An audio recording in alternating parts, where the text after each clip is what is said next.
afternoon. If everyone will please take their seat, we're about to get started. It is 1:01 p.m. on Tuesday, October 5th, 2021, and this is the Lee County School Board briefing meeting. We have a very interesting presentation to begin. This is something that I think everybody's going to really be focused on. It happens just every 10 years. And no, it's not the cicadas. It's redistricting. I think cicadas are 16 years. Anyway, our first presentation is an overview of redistricting, which will affect us locally, and of course there'll be redistricting in the state districts as well, but we are focused on Lee County. And we have a variety of presenters, but I'm going to turn it over to Dr. Denise Carlin, who will introduce and thank you, Dr. Carlin. All right, thank you, Ms. Vaughn, and good afternoon, board members, Dr. Savage and Mr. Bruno. We're pleased to be here with you today to have our initial conversation relative to redistricting. This will be our first of many conversations, so bear with us as we continue from now until December engaged in this conversation. Before we begin, we do want to allow our guests to introduce themselves as well as our entire team that will be working closely with you on this topic. So I'm going to start to my left and let Mr. Eady introduce himself, and we'll go to my right after that. Hello, board members, Dr. Savage, Mr. Bruno, Jared Eady, Director of Diversity and Inclusion in AVID. Good afternoon, board members, staff. My name is Glenn Salyer. I am Assistant County Manager for Lee County. It's a pleasure to be here. Good afternoon. My name is Rick Burris. I'm a Principal Planner with Lee County Community Development in the Planning section. And we have a couple of folks from Davis Demographics joining us via Zoom, so we'll let them introduce themselves as well.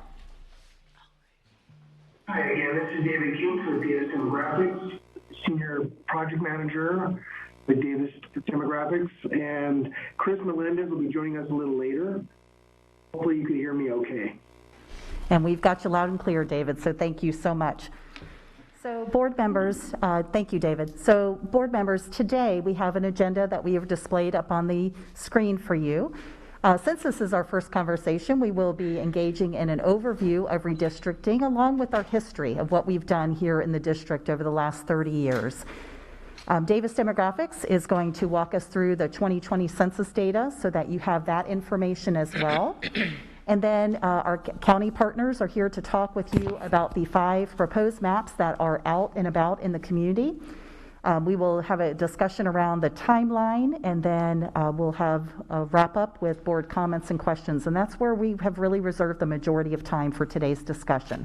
So we want you to be active partners in this conversation. This is an opportunity for the board that we only get, as we said, every decade, and so we want to make sure that this is that we provide plenty of time for you to engage in that conversation. So let's talk a little bit about what redistricting is. So, you know, every decade, as we said, local governments have the opportunity to use census data, and with us, that's Census 2020, to really redraw those district lines in terms of how our population has changed. And as you saw from the backup information that we provided for you as part of this presentation, you have seen that a significant amount of residents have moved to Lee County, and I would venture to say even over the last year we've had a few more based on our traffic out in the community. But we do have that opportunity to use that data to help redraw our lines. The goal in all of redistricting is to readjust the population so that no one district substantially outnumbers another district in terms of population. And so that's really what we're about in terms of redistricting. I'm going to turn this presentation over to Kathy Dupree-Bruno, who's going to talk with you a little bit about what the Florida statutes say relative to redistricting. Kathy? Thank you, Dr. Carlin. So first, as picking up where Dr. Carlin left off, it's really important for the board and members of the public to understand that what we're really talking about is one person, one vote. This is from the United States Constitution, the Equal Protection Clause, as interpreted in 1964 at the height of the Civil Rights Movement in a case called Reynolds versus Sim, which enunciated the one person, one vote rule. And basically what we're doing right now is to see whether or not we need to rebalance, if there's anything that's out of sort based on the new census data that we received. For the board's purpose, the statute that really educates and advises the board as to how to move forward is Florida Statute 1001.36. That statute discusses the 5 district school board member residences. It makes sure that when you are looking at those boundaries that you're looking at equal in population, which is the one person, one vote. And then if you have 7 district school board members, you can have 5, which is the residential, and then you can have 2 at large, or you can have 7 that are based on the members' residences. The next slide, please. The other thing that's very important for the board to understand is that the board is entitled and can make any changes to boundaries. You don't even have to wait for the census to come out, so long as you're making it during odd-numbered years. And if there is a change that would affect a resident that is an incumbent person, an incumbent board member, that will not take place until that board member's term has expired. And then next slide, please, Dr. Carlin. So how does the board go about to make this change? Again, it's still in Florida Statute 1001.36. The changes in the boundaries will have to be done by resolution. And of course, the board will take its minutes, as it always does. It will have to be recorded in the office of the clerk of the circuit court and published at least once in a newspaper within 30 days after the board has adopted the resolution. Then a certified copy of this resolution will be transmitted to the Department of State. One other thing that I would like for the board, a couple other things I would like for the board to take into consideration is that in Florida Statute 1001.361, the election of the members of this district school board shall be by vote of the qualified electors, the eligible voters, and it is a nonpartisan election at this time pursuant to the statute. And anyone running for school board has to run in the district where they reside. Pursuant to Florida Statute 1001.363, each member of the district school board serves as a representative of the entire district. So even if you're running in District 1 or District 2, your obligation is to the entire school district. So that's just an overview of the law, and then I will now pass it back to Dr. Carlin. Thank you very much, Ms. Bruno. So for the next section of our presentation, we'll look at the past 30 years of this process in our school district. It was important to note, looking at minutes and records and archival information, over the past 30 years, the board and your predecessors have taken 2 converging approaches as it related to redistricting. Around the year 1991, much of the conversation with the former colleagues of this board centered around the residence area alternatives for the current board members. Through that conversation and our research, the lines that were drawn did not conform with the existing and redrawn lines for the county commission. However, in 2001, after much conversation, members of the board at the time decided to alter the board member residence areas to conform with what was provided by the Board of County Commissioners. And that has been the guise under which the board operated in 2011. It is interesting for our conversation today, in 2014, the electors and voters in Lee County decided to change the composition of the board, specifically moving from an at-large system to a single-member district system. However, when those lines were drawn in 2014, the demographic information and the drawings to derive the single-member districts were provided from the 2011 census data information. So in our presentation, we asked 2 compelling questions. What method of assignment did the boards have historically? And we came up with the process. There is precedent for the board to have engagement with county staff to use those lines, as well as working with district planning staff. Dr. Carlin? Thank you, Mr. Eady. And so from here, we're going to ask for David to unmute, and to share some information about the 2020 census. So David, we'll turn it over to you. Thank you, Dr. Carlin. Next slide, please. I think I just lost seeing the slide. Are you able to see the slide with the map? For some reason, I lost that. Okay. All right. So on the map that you see before you, this is a map that was produced by the county about a month ago. It shows this 2010 and the 2020 census information by district residents. I added on the bottom left corner the board members and what areas they represent or the districts they represent. Two at-large members there at the bottom. But as you can see, you can really see the growth that's happened in the county, and then specifically the growth between each of your 5 districts. So this is, again, this is a map that I didn't produce, but I'm sharing it with you. The county shared it. And essentially the idea, not just showing you the shifts in the demographics, but essentially the need for the, whether it be your district or the county commissioner's office, to make adjustments if necessary. You can move on to the next slide. Okay. The next slide shows essentially what does that map show us and what does it tell us? Again, this is information provided by the county.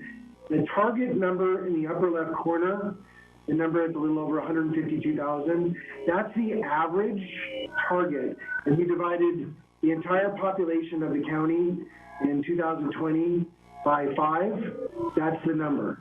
And then the idea is you then look at the resident counts in each of your 5 zones and look at the variance, or how much different it is above or below that target. And as you can see, there's some that are quite large. The District 1 is about 8,000 below the target. And you have District 2 that's almost 8,000 above the target. And then even District 3 and 5 are quite off. District 4 is the one that many years later is almost right on. So if you look at what's called the deviation from the target, at the bottom, the variance there, it's below 5% or greater than 5% below.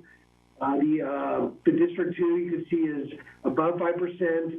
The idea is that anything that's usually above or below 2.5% tells you that there's a need for the boundaries to change. If it was very small changes, like let's say within 1% or so, then you would be compliant and you could probably keep your boundaries as they are in place. But this is the every 10-year cycle that as the new census comes out, the following year, you need to check things against the census.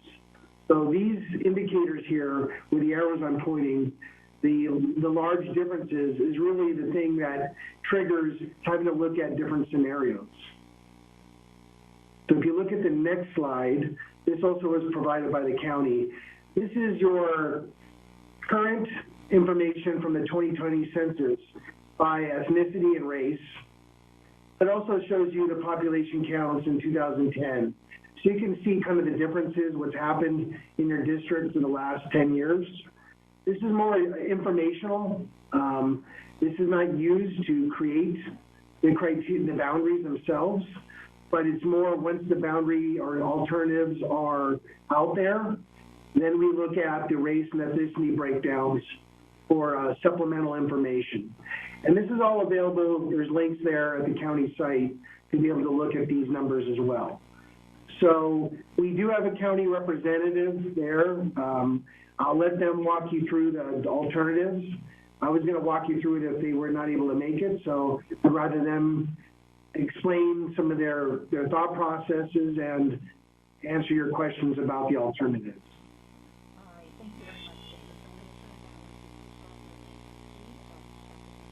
The maps, the 5 alternatives they've produced, and give you a little update on the county commission meeting that was held this morning at 9:30. Thank you, Dr. Carlin. Board members, we will cover these maps fairly quickly, so just stop us if you want to dwell on any one of them. These maps were published almost 2 weeks ago along with an accompanying redistricting report that contains lots of demographic data, as well as an analysis of how these alternatives score with respect to the redistricting criteria. And so I'll just run through and show you that this first alternative, and by the way, let me also preface my remarks by saying that these maps are not in any particular order. They're really listed in the order in which they were generated by staff. It's nothing more to it than that.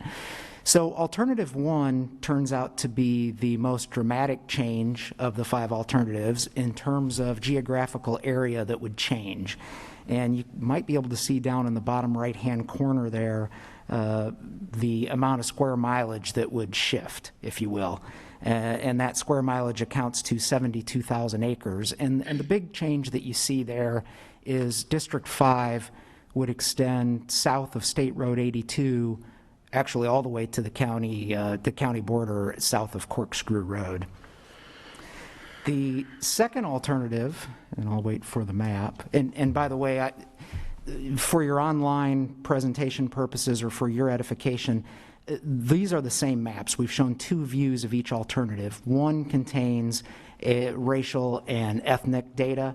It's hard to see here, so we'll skip by it for now, but it is there for you to look at. And so alternative 2, this is a fairly minimal change in terms of the boundaries.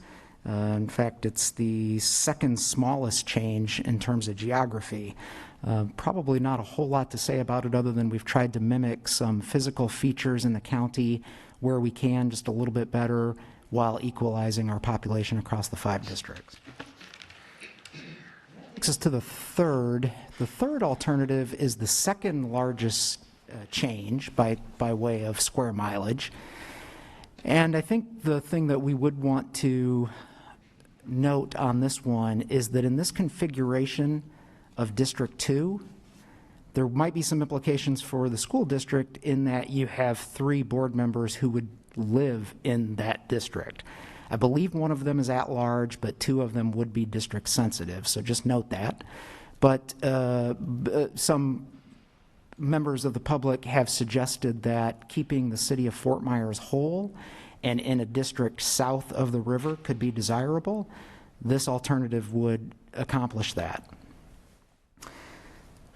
Alternative 4, again, a fairly minimal change option here. Not a great deal to say about it. It isn't dramatically different from option 2. And then that takes us to the 5th alternative, which does have the attributes of being the smallest amount of change to the existing boundaries, while also best equalizing the population of all 5 alternatives. And as you can see in the accompanying data, it is almost right on the mark in terms of equal distribution. So with that said, as Dr. Carlin noted, the Board of County Commissioners did hold its first redistricting public hearing this morning, and they did provide us some direction, which basically is twofold. First, they asked us to take a look at merging the area of the city of Fort Myers that is currently in District 4 into District 5. So we would shift that Dunbar and surrounding area that you see in blue eastward into Lehigh Acres. The second thing that they asked us to do is to announce to the public that we will accept submission of information from the public until close of business on September 15th for further review at their October 19th regular board meeting. And what that means is we've been taking information all along. We will continue to take it after October 15th. But if members of the public want the board to review what they submit by the next board meeting, they need to get that in by close of business on September 15th.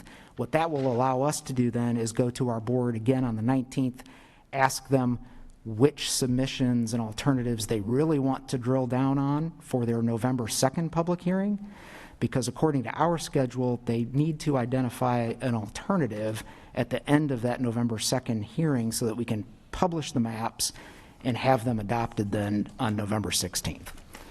And Dr. Carlin, I think that is it. That sounds great. Thank you so. That sounds great. Thank you so much. And so our next slide really talks about what our job is, right? So we're going to enlist the help of the county and/or our own demographer to draft basically maps, and you've seen the 5 maps that have been drafted by the county, and with the 6th to come based on the feedback at the county commission meeting this morning. Of course, we talked about this already. The basis of our decisions is using the 2020 census data as the basis of making those decisions relative to distribution of population. Our board member residence areas must achieve those couple of qualities that we've talked about already. Cannot favor or discriminate against an incumbent. No politics basically involved here. Like Mr. Salyer said, the information on each map will be shared relative to race and ethnicity. However, that may not be used as the criteria to develop those district lines. So that's very important information. And of course, as always, must comply with all laws and regulations and statutes, including the Federal Voting Rights Act. And Dr. Carlin, if I could just Please. add a couple Yes, of ma'am. things with regards to the race and ethnicity data, because I think that's always the most sensitive topic, as well as the one that exposes the board to the most liability. So there's a couple of things that we need to understand and recognize the delicate balance in terms of competing laws. The first is that there is the Section 2 of the Voting Rights Act requires us to be careful not to dilute minority vote. Okay, so that's the first thing.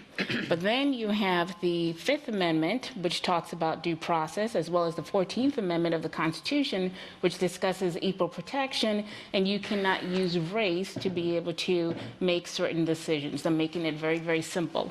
So these two competing forces are always a very delicate dance and a delicate balancing dance. So we do not make decisions just based on race. Is race a criteria that can be looked into as you're looking at your boundaries because of a compelling state interest if it exists? Yes, but we have to be very, very careful. So I just wanted to add to what Dr. Collin was saying and make sure the board understands the delicate dance with regards to race data and its inclusion. Thank you, Ms. Dupree-Bruno. And so just a couple of pieces before we jump into our action plan and timeline. You may be aware, usually this process occurs a little earlier in the year. We had a little delay with the census data being released, of course, just like everything relative to the pandemic. So that's why you're seeing this census information come out late. And typically, we would be spending a significant portion of this year working on that redistricting project that'll be condensed to about 3 or 4 months here. So let's take a look at our timeline, and we have, for your convenience, included Lee County on the right in terms of their timeline, just to make sure that you know what their timeline is, and then we'll talk about the middle column, which is our timeline that we are proposing. So we know in September, the county released the data and the map, kind of showing that need to redistrict, right? We know we had population shifts, and so we must redistrict at this point, as David was saying as well. We also know that the work has begun at the county level relative to the creation of some proposed maps, and we know that a 6th map is going to be coming soon. Here we are today on October 5th, having our initial conversation relative to redistricting and discussing the data that accompanies that. We will return on the 19th, just so you know, to discuss either pairing with the county or preparing our own maps. And Davis Demographics is available to us. They have made themselves available if there should be a desire on the board's behalf to do anything differently with the lines. But we also know that we have our county partners here as well that stand ready to support what we need to have happen as well. On November 16th, this will be another opportunity not only for you to see information, but also for the public. And I should have mentioned that each time here, the public does have the opportunity to make comment. On November 16th, we would come back based on your direction that you provide for us on October 19th. We would either return with some of our own maps, or by then we should have a good feel for where the county is on their map. And we would have robust discussion at that meeting as well, with the idea that on December 7th, that you would be adopting your map as part of your board action meeting. So that lays out for you what the next couple of months would look like. Really at this point, we are ready to turn it over to you. Since this is our initial conversation, we have 2 questions for you. The first one's, what questions do you have after reviewing all of the backup material, reviewing the information we've shared today, and any other questions that have come to your mind? And then secondly, what additional information do you need as we start to move forward in this process? So we are here as a team to entertain your questions. We'll be recording them. Some of them we may be able to answer right off the bat today, and some of them we may have to do some homework on. So we'll make sure that our team is responsive to your needs. So we'll turn it back over to the board.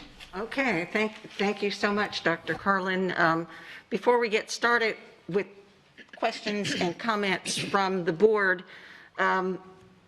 do we have any official positions from our cities and villages and municipalities on, I'm a little disappointed we don't have a bigger variety representing, for instance, Cape Coral and Estero, Bonita, or I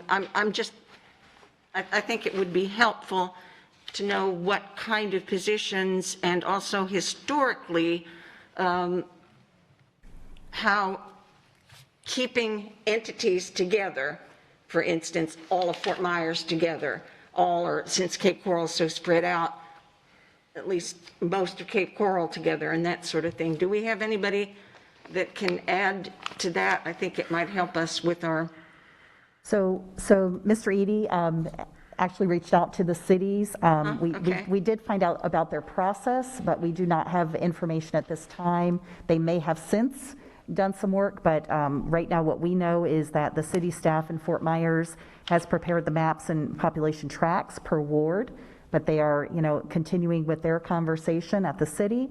In the city of Cape Coral, what the information we received from them is they're establishing a districting commission with representation from every district, and that they will be recommending a plan for adjustment to their district lines. So we know the process.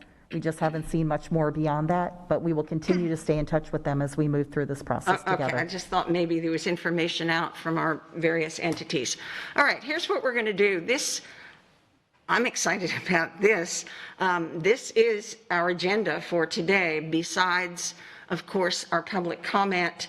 And so it seems like we're going to have plenty of time to get in those questions and additional information. That said, what I'm going to do is, as hands are raised, call on different people, and let's say first round, each person up to 10 minutes with questions and answers, and then we'll see where we are with that. So I saw Ms. Gitten's hand up. I just did. So just one hand, yes, I know. And we'll start with Ms. Gittens, and I am going to time these so that we are respectful of everyone's time. So go ahead. Okay, thank you very much, and thank you all for your presentations.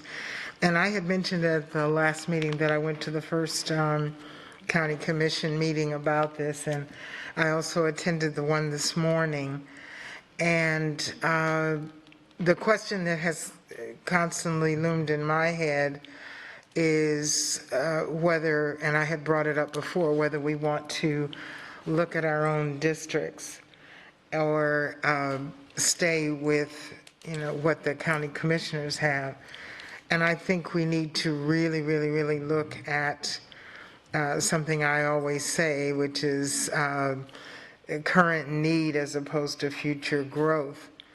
And when I attended the meeting this morning, and I did ask that question about how future growth, especially out in the east area around 82 and Daniels, is going to affect the maps. With whatever decision they make now will last for 10 years. And in the next 3 to 5 years or so, there's going to be, and continue to be, a lot of growth, a lot of additional houses. So whether we go with them or we do our own, we have to really consider that, because if you set an area now, like on some of the maps that are just, there's nothing in an area, but it's included in a particular zone, in 3 to 5 years that could be populated, and we would be stuck with that off numbers, an extreme amount of numbers in one area for 5 years until the next time that the report is done. So just want to think of that. The other question I have is, Dr. Carlin, you mentioned, what is it, in December that we would have to make our decision? And Attorney Bruno, how does that work? Would that be a change in policy or whatever? And do we need to back into that? In other words, the 28 days or whatever that it takes to do that. So what would be our kind of drop dead time that we need to make a decision in order to meet the December 7th? So that's a very good question. So this would be a little bit of a different process than a regular rulemaking process. You would, by December 7th, the board has to have a decision as to what map is going to be used. That, I believe, will be your drop dead date. Could be a wiggle room if you decide to have a special action meeting, but by December, you need to have it, because remember, you must make that decision in odd numbered years. So this is the year to do it. You got to do it before the end of December. And then from there, I think the timeline that was provided by Dr. Carlin is the timeline. So December 7th is the drop dead, so you can get your resolution. It can be published, it can go to the clerk's office, and you can do all of the statutory requirements. And then based on the timeline, you'll have some additional, October board briefing, November board briefing, so that is your timeline. So if we choose to go with one of theirs that's one of the 5, then we do not have to go through that process, we just leave things as they are? Well, or do we have to make a declaration that we are selecting? Because if you're going with one of their 5 is still a change from what you have now. So you will still go through that process. So we still have to do it. And it's either going through, accepting one of the 5 that they have or coming up with our own. And basically, either way, all that must be done by December 7th. Yes. Okay. I think that's it for right now. All right, who else has a question? Okay, Mrs. Patrica. Thank you to the county for being here. I appreciate it. Thank you to everybody for being here, but I don't recall really frequently having county people here, so I appreciate your expertise. My initial impression and reaction is to not reinvent the wheel. You obviously have put the work in. And please do not take this as an accusation or any kind of a bad statement against the county.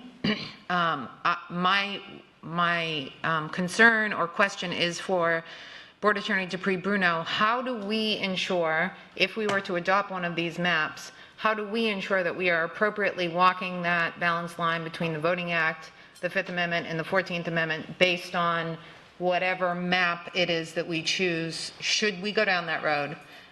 By the county commission. Would you just offer an opinion on that? Like, how would you? Well, it'll be more than an opinion. So we've discussed this before with Davis. Davis would go ahead and provide and look at all of the data and make sure all of the data is correct. And most likely I will consult with outside counsel as well to make sure that we are doing everything properly and that we are achieving that very tightrope, if you will. There are some legal tests that we would have to ensure that we meet. So it really just depends on what the board decides and how the board decides to move forward. I do have some faith in what the county is presenting, obviously, but we would also do our due diligence. As do I. That was a really good way to put it. I have faith in what you're doing as well. And may I ask, is the county doing that same legal analysis with the legal tests they have to meet and all of that? Yes, ma'am. We certainly are. Our county attorney is an integral part of this process. Great. Thank you. Those are my comments. Okay, who else?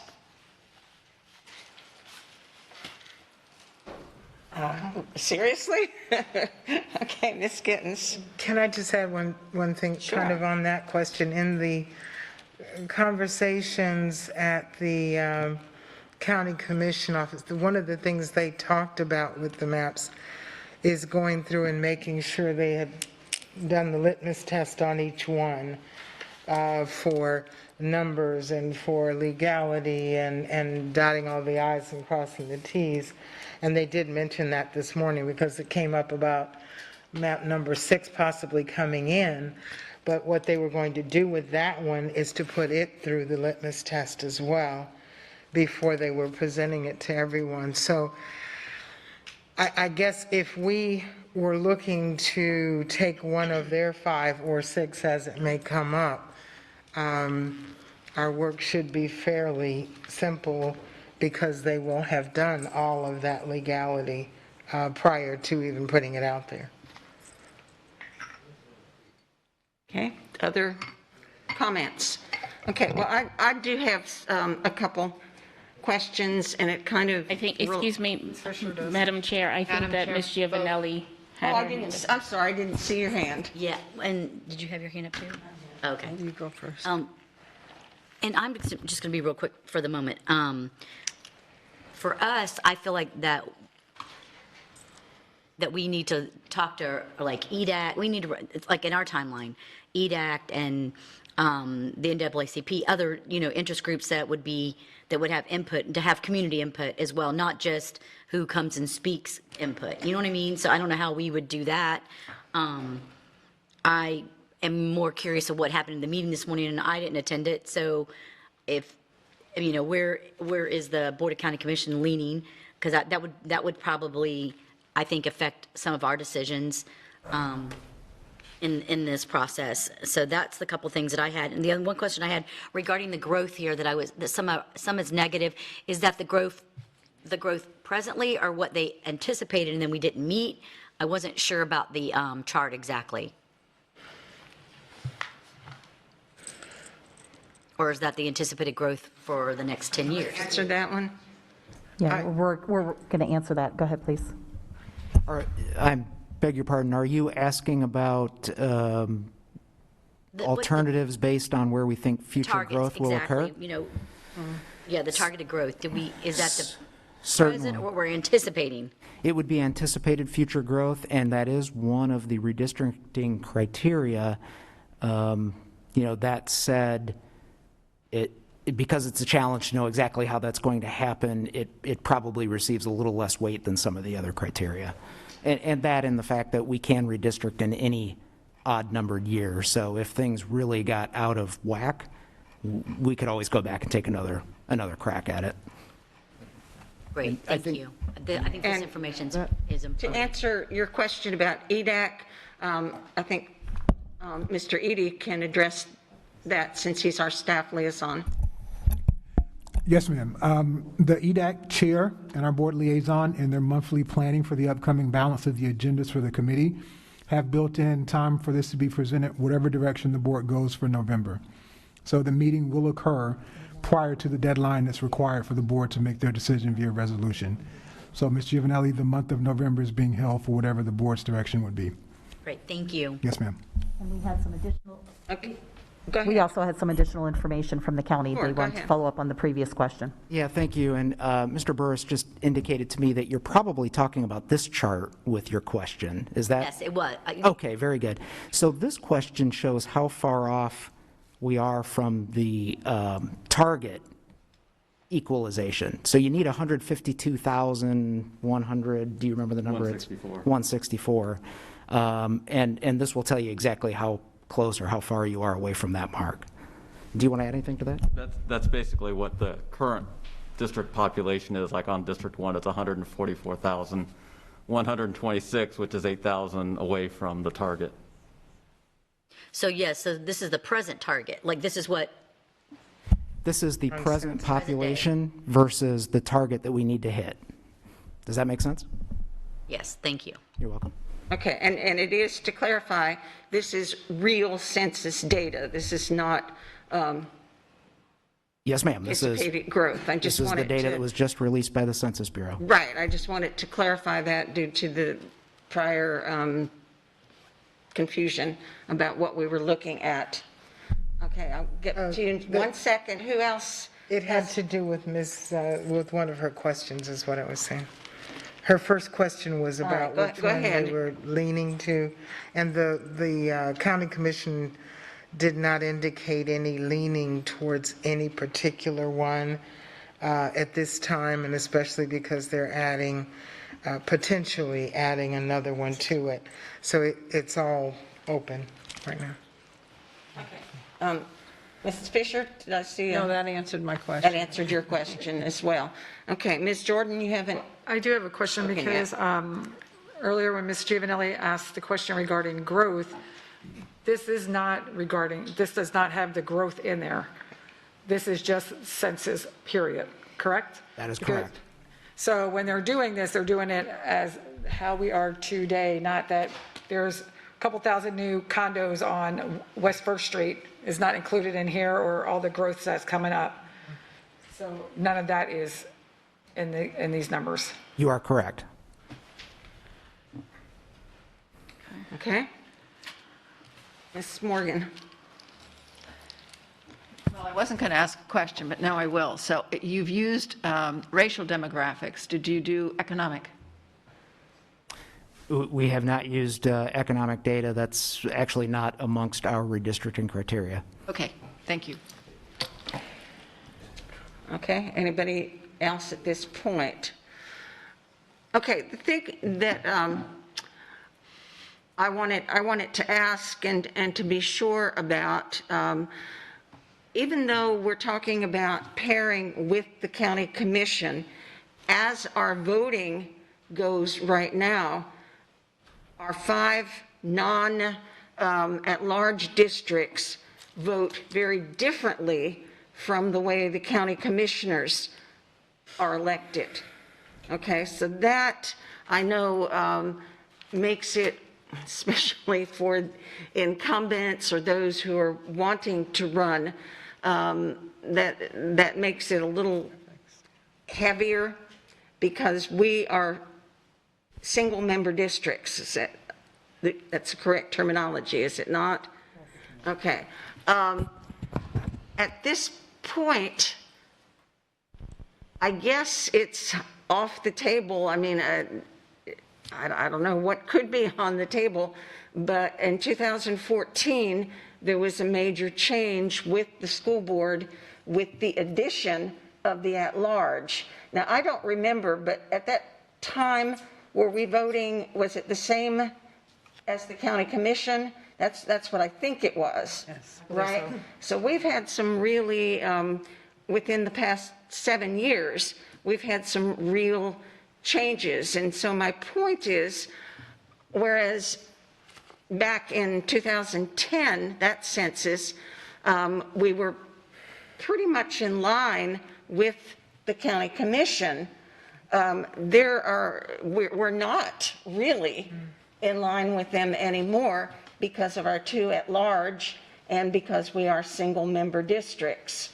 The other thing that would be affected, so, and I don't know dots on a map where everybody lives, so there was the comment that for one of the maps that it would affect somebody who is incumbent right now on the school board, or maybe two people, because it would mean that the lines on that map alone would shift. And of course, huge shifts, and I'm not saying I'm against huge shifts, would also affect people that are planning to run, because they may think, oh, I live in District 23, and here's the line. I live in that district, and then District 23 gets shifted a little bit.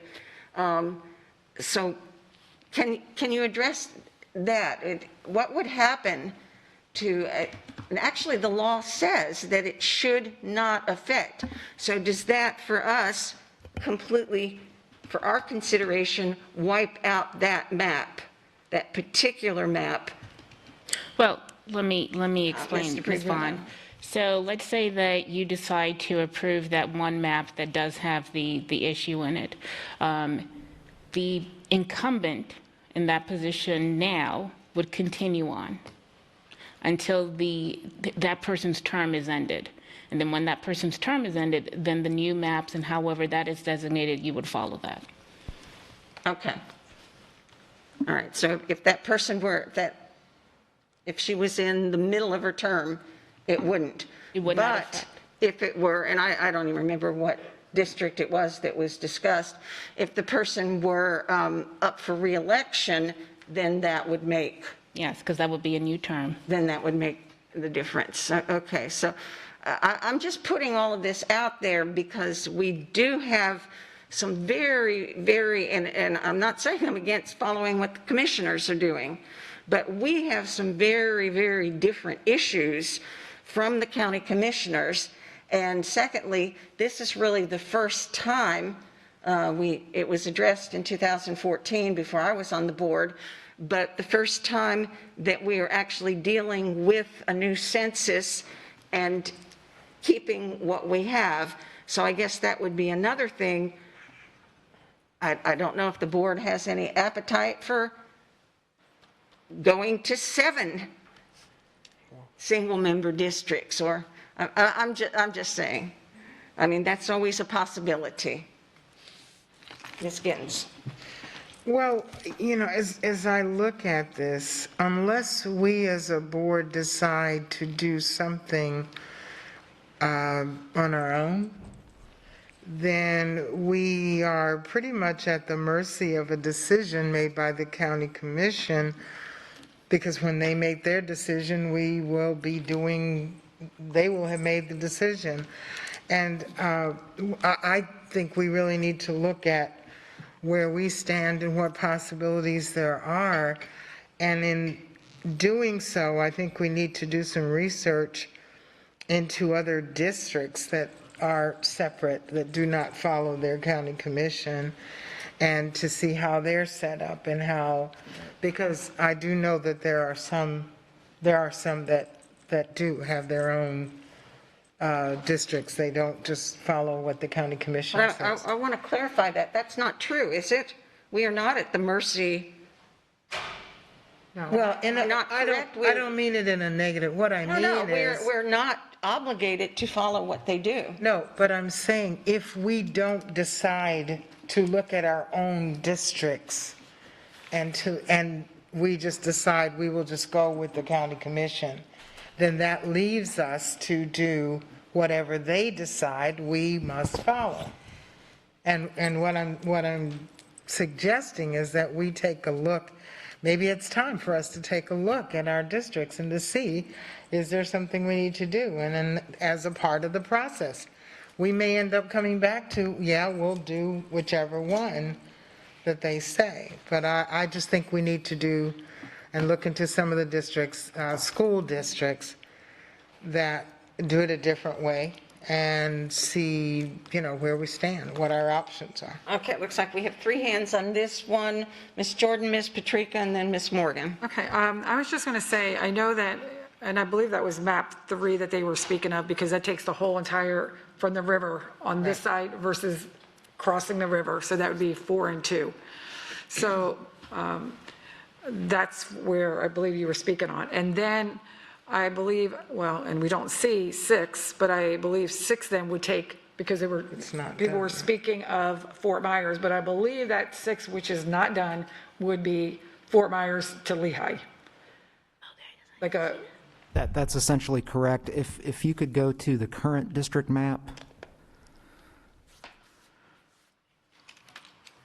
What we're essentially looking at is the blue shaded area that falls within the city of Fort Myers. So all that's blue south of the river, that would have to shift east into Lehigh Acres. Which map is that, please? What's that? It's the first one. Oh, the first one?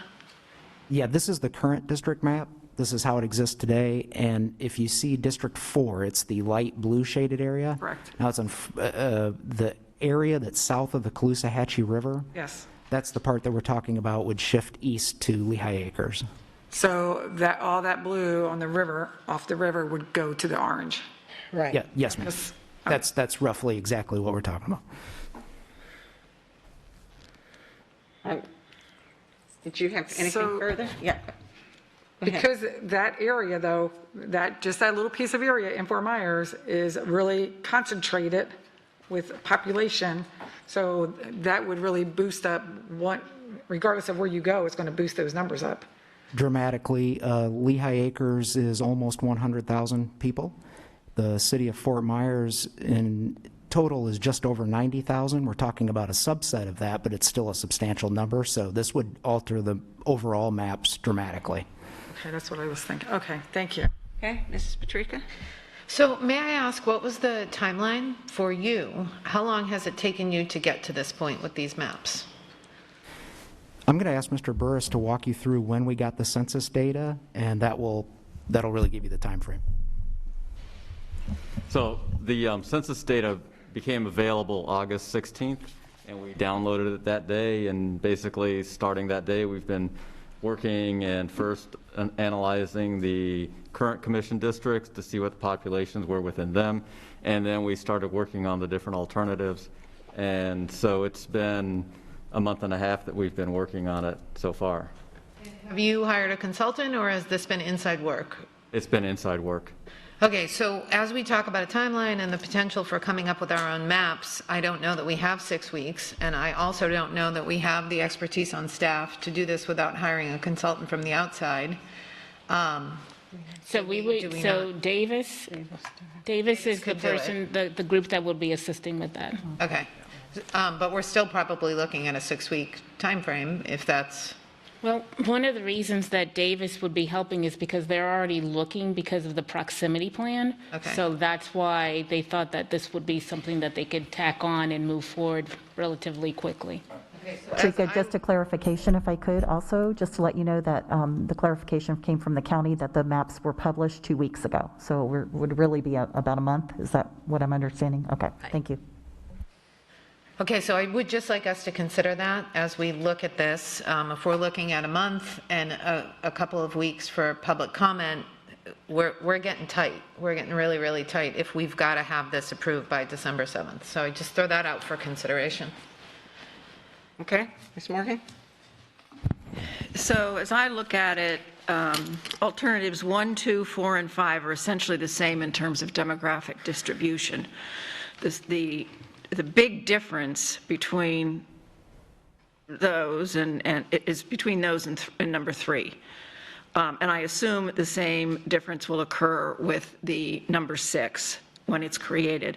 So it seems to me the board really needs to have a conversation between the one alternative and the other with respect to demographics.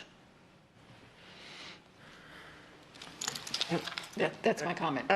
Okay, and back to Mr. Bruno, if we have that conversation, which I think would be a good one, are we flirting with legalities? It's a delicate balancing test. So you can't make a decision based on race, but there is some law that allows you to take that into consideration because the Section 2 of the Voting Rights Act specifically says that you cannot dilute minority votes, and you are really supposed to take a look at your population, and the key is equal population, equal distribution. So you can have the conversation. Again, it's a delicate balancing act. Great attorney answer. Okay, Ms. Gittens. One thing, and it's kind of an issue for me, that when the maps are discussed, especially combining the Dunbar area and the east, it's not, when you look at that map, it's not combining Dunbar and Lehigh. District 5 is Alva, Tice, North Fort Myers, Orange River. It's a large area. And someone asked me about it when they heard combining Dunbar and Lehigh. Lehigh is south in District 5. You have to get, in order to get from Dunbar to combine with Lehigh, you have to go through Tice and part of Buckingham. And I just want to make sure that that's out there, because it's not, otherwise we're talking gerrymandering and picking this one and picking this one down here. It is a whole area, including part of North Fort Myers, that's included in this. So just so people get it in their head, it's not Dunbar, and Lehigh. It is a whole contiguous area, and it has to be a contiguous line. So it's not just one community here and one community there. Yeah, and I think that's an excellent point. When I asked about, does the village of Estero, Cape Coral, Alva, any of those areas, if they had weighed in on any of these, I think, you know, I'm an at-large candidate, and of course, all of us represent everyone, but there's the natural inclination when you're elected from districts 1 through 5 that you're, and even when you're running for reelection, there's certain issues. So an issue that might be really important in North Cape might be extremely different in the Dunbar community. So that's why I was asking about the different municipalities and so forth, because they are going to have very, very different interests. And, you know, I mean, obviously everyone wants to serve the children as best we can and education, but they're going to be, you know, maybe transportation, maybe certain things that somebody in Alva wants to make sure that the person they vote for realizes, hey, we have this particular issue. If that makes sense. So, yeah, to me, more than the demographics, it seems to be, me personally, community interests and because the single member districts, again, represent everyone, but tend to gravitate more toward their own particular district. Does anybody on the panel want to answer before I get to Ms. Jordan? Yes, ma'am. So to answer part of your question, there have been conversations preliminarily from some of the council individuals from the city of Fort Myers that echo very much of your sentiment, making sure there's direct reference to the fact that there are parts of the city of Fort Myers that are fragmented from other sections. In fact, it was part of the compelling conversation in 2011 offered by one of the council members whose ward directly is impacted by those lines. Because the city has not come forward and finished their process yet, I can't ascertain to the final conversation, but I do know that they've had those conversations and council individuals have shared many of the concerns you just raised.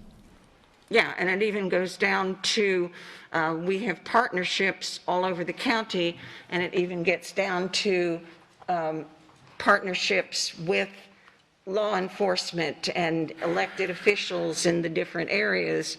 So I think that's a really important consideration. Mrs. Jordan. Thank you. I was just thinking when you were speaking about that, because of course all of 5 is unincorporated. It's completely unincorporated. That's east as well as north. But as far as the city and all the cities, they have their own wards. I don't know how that really affects a whole county-wide map. I don't really think it has a lot to do with that, or am I mistaken with the cities and their wards? Well, from our perspective, we agree with you. The municipalities are responsible for their own redistricting. They take care of their own wards. It really does not affect the county commission districts. Okay, that's what I was thinking, that because of their location. Okay, thank you. Other questions, comments? Okay, Ms. Patrica. So we are statutorily required. I, for example, am elected from District 3, but I am statutorily required to represent every student, every school, and every constituent in all of Lee County. Is that the same for county commissioners, or do they represent just the area from which they are elected? They are at large. We have a home rule county charter, and it specifies that they are both elected countywide and they represent everyone countywide. So we share that with them as well in terms of the maps that they will be creating. Again, I'm going to reiterate that it seems, I'm not seeing a reason to reinvent the wheel here. You guys have done the work, and I would like to piggyback on that and save the taxpayers some dollars by relying on your expertise. That's where I stand. Okay, Ms. Gittens. This is kind of on the question that Ms. Jordan just asked about the wards and the divisions in the different areas and the different districts.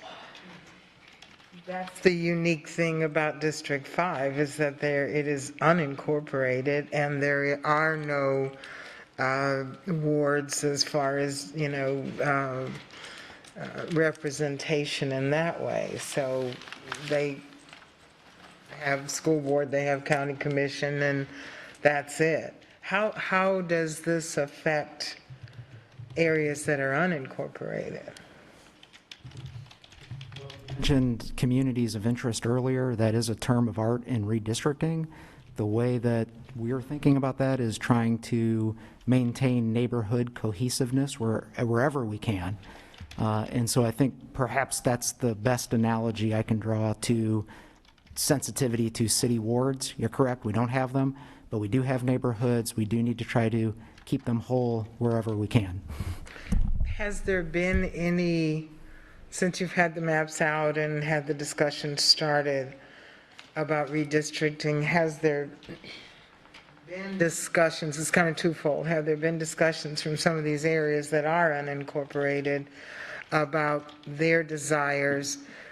And also, I know you're having the meeting on November 6th, I think it is, and November 2nd.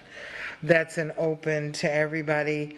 But all of your meetings are at the county commission office, and I know this one is going to be in the evening, and that's good. However, have you thought about having meetings, at least in these different areas, to give people an opportunity to weigh in? Thus far, we've really relied on our digital platform to get that message out, and that encompasses website, social media, et cetera. The time frame in which we're operating makes it a little challenging logistically to get to each district, but the information is out there. And I understand that, but the last thing that I will say is, and I keep going back to the digital divide, I mean, that is fine for some areas, but when we're looking at unincorporated and lack of connectivity in that major area, there's a lot of people that have no knowledge of what's going on or input in the process. Thank you. Okay, and I have a logistical question. All right, so let's say, District 2 is, it stays the same, but it has more people in it, which it does. Do we add precincts? Who does that? Is that the supervisor of election? Do we add precincts or change the boundaries of precincts? How does that work? The supervisor of elections will configure precincts based on the county commission district map. I really couldn't answer much more other than to say that will be the process. We'll turn these maps over to him, and they will go about the business of configuring their precincts. Okay, so to be clear, we and county commissions, we set the lines, but then the supervisor of election, and I don't know what the recommended number of voters are in the various precincts, but then the supervisor would add or realign or something like that with the various precincts. Just wanted to, because for those people who are running for election or re-election, that's also something that people who are into those things will be looking at, the various precincts.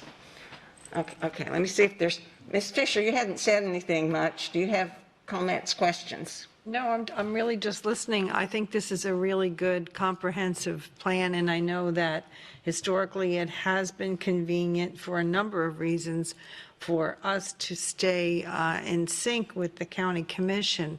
But a couple of questions that were raised that are giving me food for thought is the fact that we are 7 different representatives here, but we represent the whole county. So I don't know if there would be an appetite to look at what might happen if we did that. And has there been any conversation with the county commission that they might add more members, or are they staying with the 5 as far as we know? Well, that would require a charter amendment, and there haven't been any discussions about that process to date. They haven't. And so, and exactly what consideration has growth played a part in the development of these maps, or not at all? You're talking about trying to draw boundaries that account for where we think future growth will occur? Right, right. Well, as I mentioned, it's one of the criteria. Rick, do you want to speak to that a little bit? As we've been formulating these alternatives, we have looked at different tools we have available, like our MPO TAZ data and where growth is projected to grow. So we're trying to make sure that it's not going to be a stagnant area. And the earlier alternatives were more in tune with that, because that was something we were focusing on. And then as we got more specific and with other concepts, like making sure we followed very prominent boundaries on like alternative 4, then you kind of like get away from that. But that was one of our things that we were looking at, is like, we wanted to make sure that you don't end up. I was pretty impressed that we were as close as we were with our current districts. Today they're off, but back in 2010 they were off a lot more. So we do look for future growth, but it's not one of the prominent things that we're looking at. And then I'll just ask one more question. Has there been any conversation with the county commission regarding single-member districts? Again, that would require a charter amendment, and that has not been under discussion to date. Thank you. Okay, Ms. Gittens. Through the chair, I would like to ask Ms. Patrica a question based on her determination of just going with what the county commission maps are. And so my question is, if they choose a map that, let's say, decreases our board number, then that's what I meant before about, we're stuck with that. Are we willing to, just sit back and wait to find out if we're going to have all of our members or not? Because if they choose a particular map, okay. Statutorily, they can't do that, because the statute requires at minimum 5, and you guys passed your referendum and have 7. So the county cannot control how many board members that you have. But on one of the maps, it takes away one person. But you will still have the 5 districts. So that person will continue to serve and finish out the term, and then whoever lives in that other district will be the person running. Does that make sense? Well, not exactly. You're still going to have your 5 districts. Okay, so the person, I'll talk with you later. It's confusing. In other words, if it goes down by 1 because it's connected to another of their... They are just redrawing the map. So the way that they're redrawing the map could take into account some, 2 board members may be in that same district now. Exactly. They will finish out their term, but you will still have 5 districts just redrawn, and then you will have somebody who lives in this new district run for that board member seat. Okay. If I may answer the question? Yeah. That doesn't bother me, no. I think the consistency, I talk to people about voting, a lot of people call me and they're confused, and knowing that their school board member and their county commission member are the same is super helpful to people as they vote. So, I don't think we can make a decision today that will last for 10 years, not that we can't change it if we don't want to, based on the current personnel sitting at the dais. I think we need to be more forward-thinking when it comes to that. And may I say, I'm not talking about basing on what's here. I'm talking about positions, not individuals.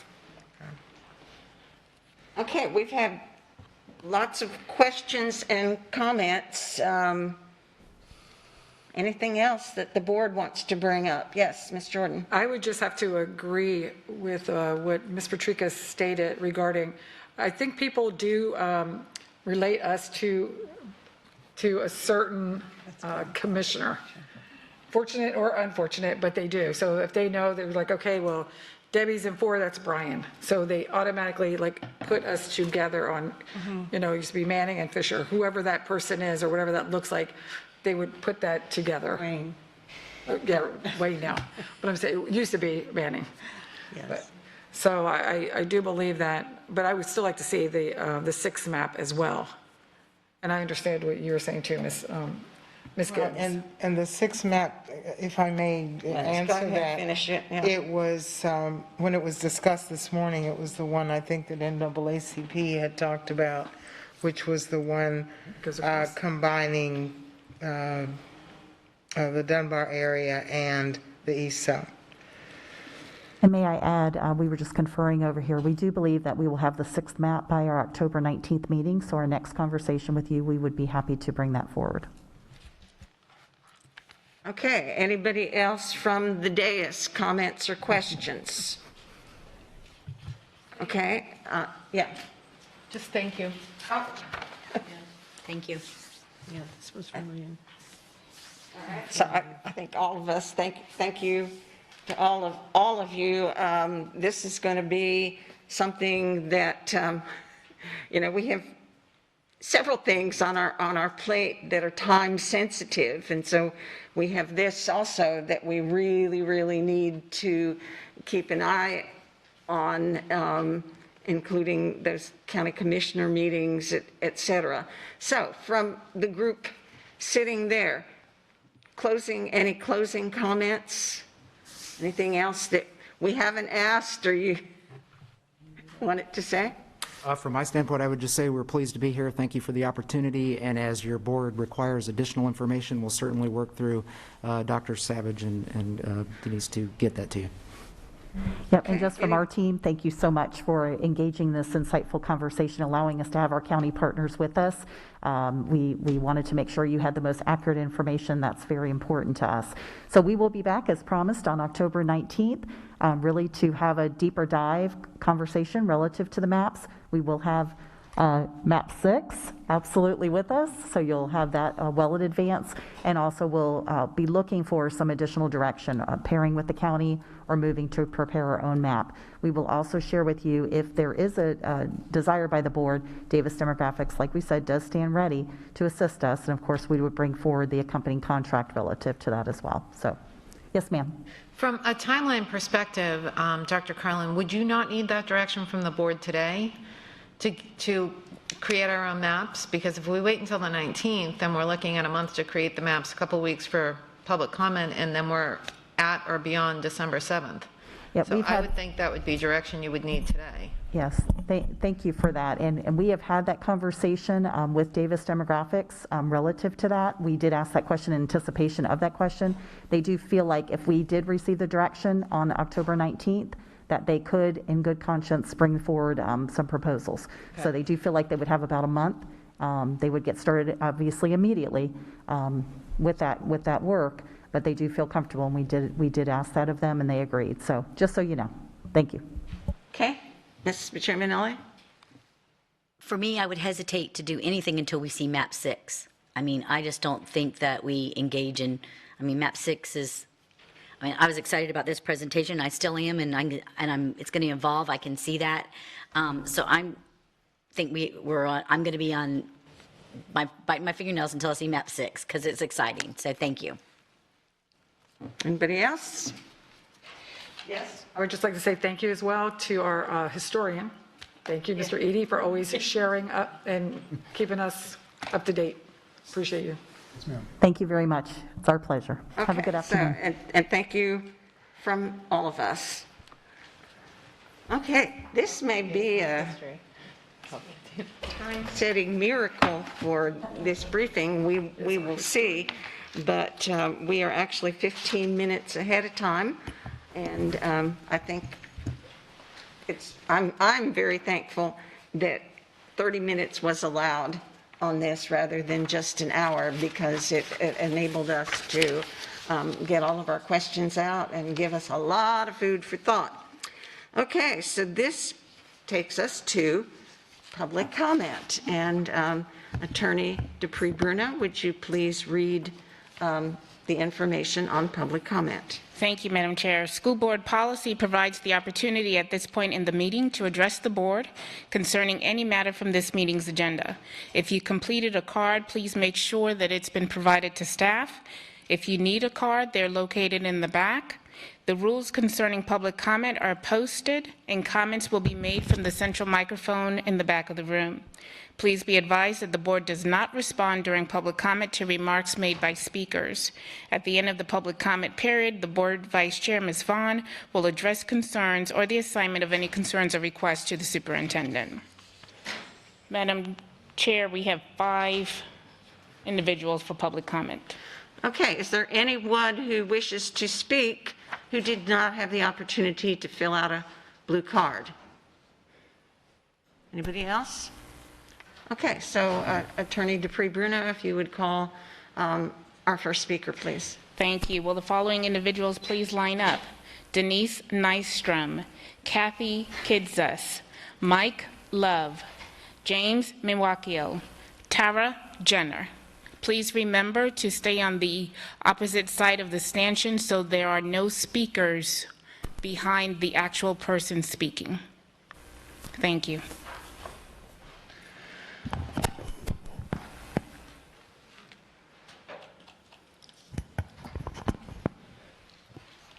And just a reminder that the comments are based on the agenda items of the briefing.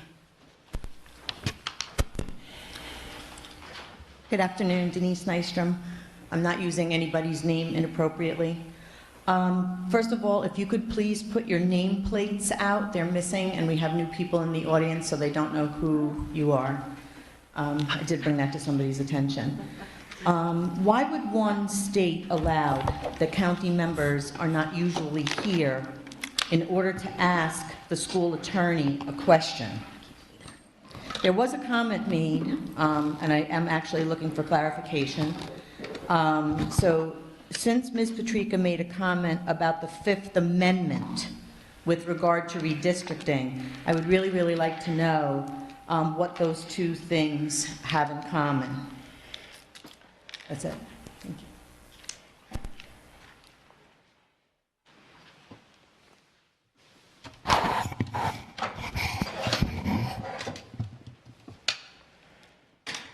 Thank you, sir. My name is Mike Love, and I'm the Director of Economic Development for the Lee County NAACP. I was at the Lee County meeting this morning. The NAACP intends to be a willing participant in the redistricting process. Lee County School Board is a separate body politic from Lee County. So you do not have to accept the map that is produced by Lee County. You may have economies of scale by using that map, but it's not necessary. I heard about the dance about the Civil Rights Act and the Due Process Clause. That dance is synchronized by subsequent case laws. The concept of contiguity and common interest is what synchronizes this dance. We are asking you to be different from Lee County because Lee County does not talk about dropout rate. Lee County does not talk about internet connectivity for students.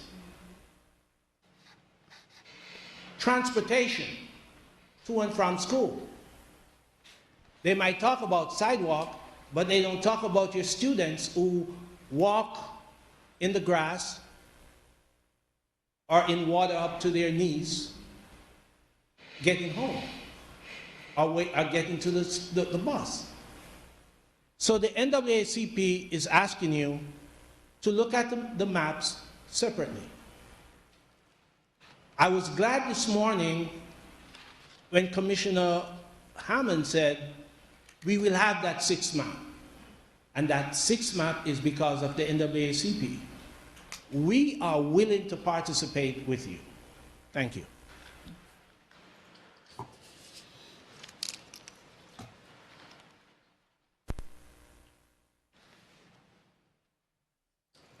James Milwaukee, President of Lee County NAACP, also Regional Director for the state of Florida. I cover Hillsborough County all the way back to Glades County. I'm going to talk with you a minute, but I want to clarify something earlier. I've been studying this for 21 years, and I'm not an attorney, but I am a civil rights leader, and I'm one of the better branch presidents in the nation. Earlier, Ms. Bruno said that race cannot be considered. If the Voting Rights Act compels race to be considered because it's significant, then race can and shall be used. But race by itself is not enough. From 2015 to right now, you have had a minority-majority district. Lehigh Acres and not Dunbar. I'm trying to get the media corrected on the terminology that they're using to scare folks. It's not Dunbar, never was. It's Metropolitan Fort Myers. We drew the lines. Let me back up. The school district cannot follow the Lee County maps. You went to single-member district in 2014. You have 2 totally different methods of elections. You have to draw your own maps. They're still at large until we take them to court. The Lehigh Acres, let's look at this, because the district has already been drawn. You all would get that from our attorneys who's watching us on YouTube right now. The Southern Coalition for Social Justice, Google them. They are redistricting experts. They argue these cases in the United States Supreme Court, where they are our attorneys. And they are directing us here on the ground. 1, communities of interest. Okay, we drew the map in 2015. As soon as we knew we had a minority majority between Lehigh and Fort Myers, we stopped the boundaries south of Colonial. We stopped the boundaries west, east of US 41, Cleveland. We didn't go across. We stopped them east. Thank you, sir. Thank you. The time is up. Y'all are not telling us the time frame, though. I'm sorry, the clock was on the screen. It's 3 minutes. Thank you, sir. Next speaker, please. This is not a hearing, though. This is just public comment. We're not at the hearing stage yet, sir. Ms. Jenner? Tara Jenner. As I was looking over these maps and listening to what you all had to say, even though I physically arrived late, I was listening in. I was very disheartened by the apparent lack of number of board members who've been following what's been going on at County Commissioner's office regarding this for the last month or more, and failure to be able to be up to speed with what it is that they have to offer is just, it seems like a bit of dereliction of duty. You knew that these maps were going to be offered and that there was the opportunity to either, as Ms. Patrica called it, piggyback on them or come up with your own maps. And failure to actually be involved in that as that process was going along is disheartening, to say the very least. because even if you're not available at 9:30 in the morning in order to go to the county commissioner meetings, just like with the meetings here, they are available on YouTube for subsequent review. And so I'm kind of confused as to why the board members don't feel, when this is an option for you to piggyback on, that you haven't availed yourself of that opportunity to be able to see what it is that they're doing at the county commissioners level, how they've come up with those maps, and see whether or not they meet all the needs and criteria the school district have, that include some of the things that the previous speakers have mentioned, like school busing, transportation, internet connectivity, and so forth. I also was looking at it from another angle, and I'm wondering if this is something the school board members might want to consider. It's not a huge player, but it is something to consider. You've got a very big area over in District 5, and that increases the amount of time and energy anyone who's running in that district has to spend when it comes to canvassing that area and being able to meet the needs of any campaign, which increases their costs over maybe some of the other district costs, which are more tightly knit and easier for transport and coordination of individuals. Just a whole bunch of different things are going on, but primarily my biggest concern is that it appears as though a vast majority of the board did not avail themselves of the opportunity to give input either by email or in person, or even just watching the videos that were coming out from the county to give advanced information about these maps, so that you had that information already at your disposal. And it does concern me, because there's an opportunity for us to decrease the unnecessary fiscal and time expenditure in going through these maps now at this stage of the game, when you have a hard deadline that you're dealing with. Thank you. And thank you to the few that did put your signs up. Thank you, Ms. Jenner. That concludes public comment. Ms. Vaughn, and if I may clarify a couple of things, because I think I want to make sure that I'm very, very clear. Race may be considered. However, race may not be the predominant factor in the redistricting process. Shaw versus Reno, a United States Supreme Court case. In addition, there are factors that you have to look at, legal test. They're called the Gingle test, another United States Supreme Court case. So when I'm talking about a little bit of a balancing, it is a balancing, because you do have the second section of the Voting Rights Act that specifically says that you cannot dilute minority votes. However, you have the 14th Amendment, which is the Equal Protection Clause, as well as the 5th Amendment, which talks about due process, which is why you cannot use race to make decisions. So this is where the dilemma happens, and this is where the balancing is. And there are lots of cases that discuss this particular legal test and the process. So that's what I wanted to clarify.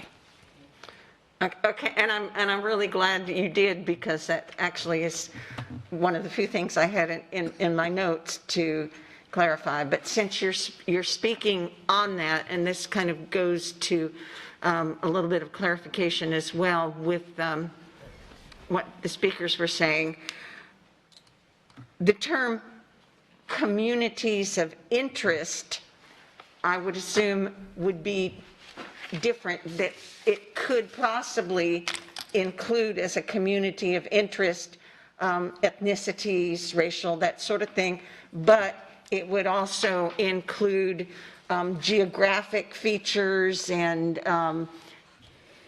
towns, villages, that sort of thing. Is that not? Is that term used anywhere in the community? Where is it used, and how? So you did hit the nail on the head, Ms. Vaughn. Okay. I wanted to be sure that that was clarified. Is a good way to phrase it. It's from a case called Thornburg versus Gingles. United States Supreme Court in 1986 that talks about the legal test for some of these things. And one of the things that it does say is that minority groups' voting age population is sufficiently large and geographically compact so that the district will have that advantage, a majority minority district. It also talks about the minority group's political cohesiveness. So there's other things within that test, that's that community interest that you're discussing in that Gingell's test. Okay, and yeah, I thought that's what we had clarified earlier, but I just wanted to bring that up in my comments on. Just to make sure I'm clear, that's not the only thing in the Gingell's case. So All right. there's more things. I don't want to, necessarily go through all of it, but that just answers that one question. Okay, so when we discuss this, it'll have to be in your comments. When we discuss this, we can use the phrase community of interest, which would include racial, ethnicity, but also, as you said, geographic factors, if it's a municipality that has unique. It's looking at the minority group. So it would be looking at, for example, Dunbar, that community. Okay. All right. So let's move on to board member comments. And I'm going to start with, I'm sorry. Go ahead, Dr. Savage. You had a comment? No. Was it? Who's hand? Oh.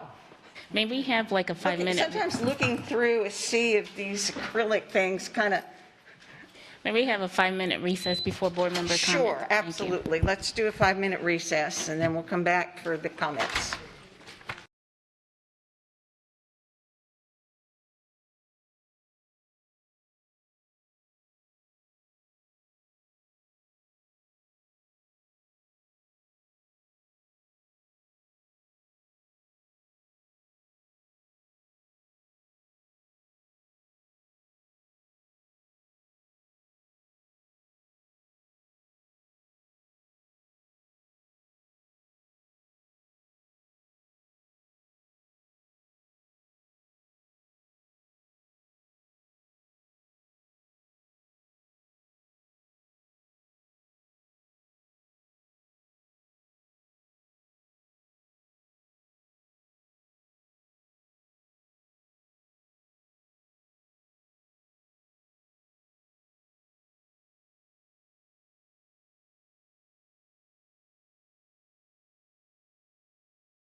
We are, at this point, reconvening. After a short break, we are reconvening the school board briefing of October 5th, 2021. And we are at the point of board member comments. So I think I'm going to start with Ms. Fisher. Thank you, Ms. Vaughn.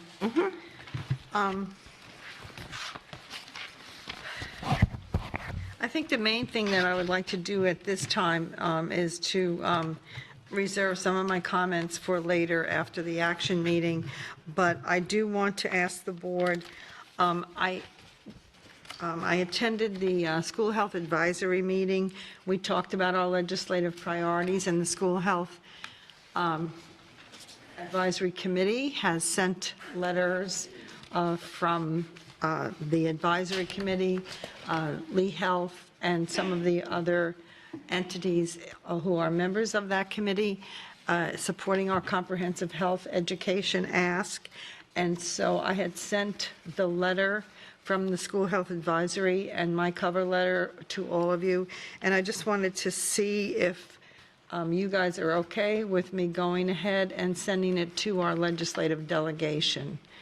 And then I wanted to give a shout out to Leisha Roy, our health education expert, who has really done a yeoman's job in keeping us abreast of all of the recent developments and the statutory changes, and has worked with University of Central Florida, University of South Florida, and other entities to keep us on target with meeting the requirements that have been set forth by the state regarding the social, mental, and physical health of our kids.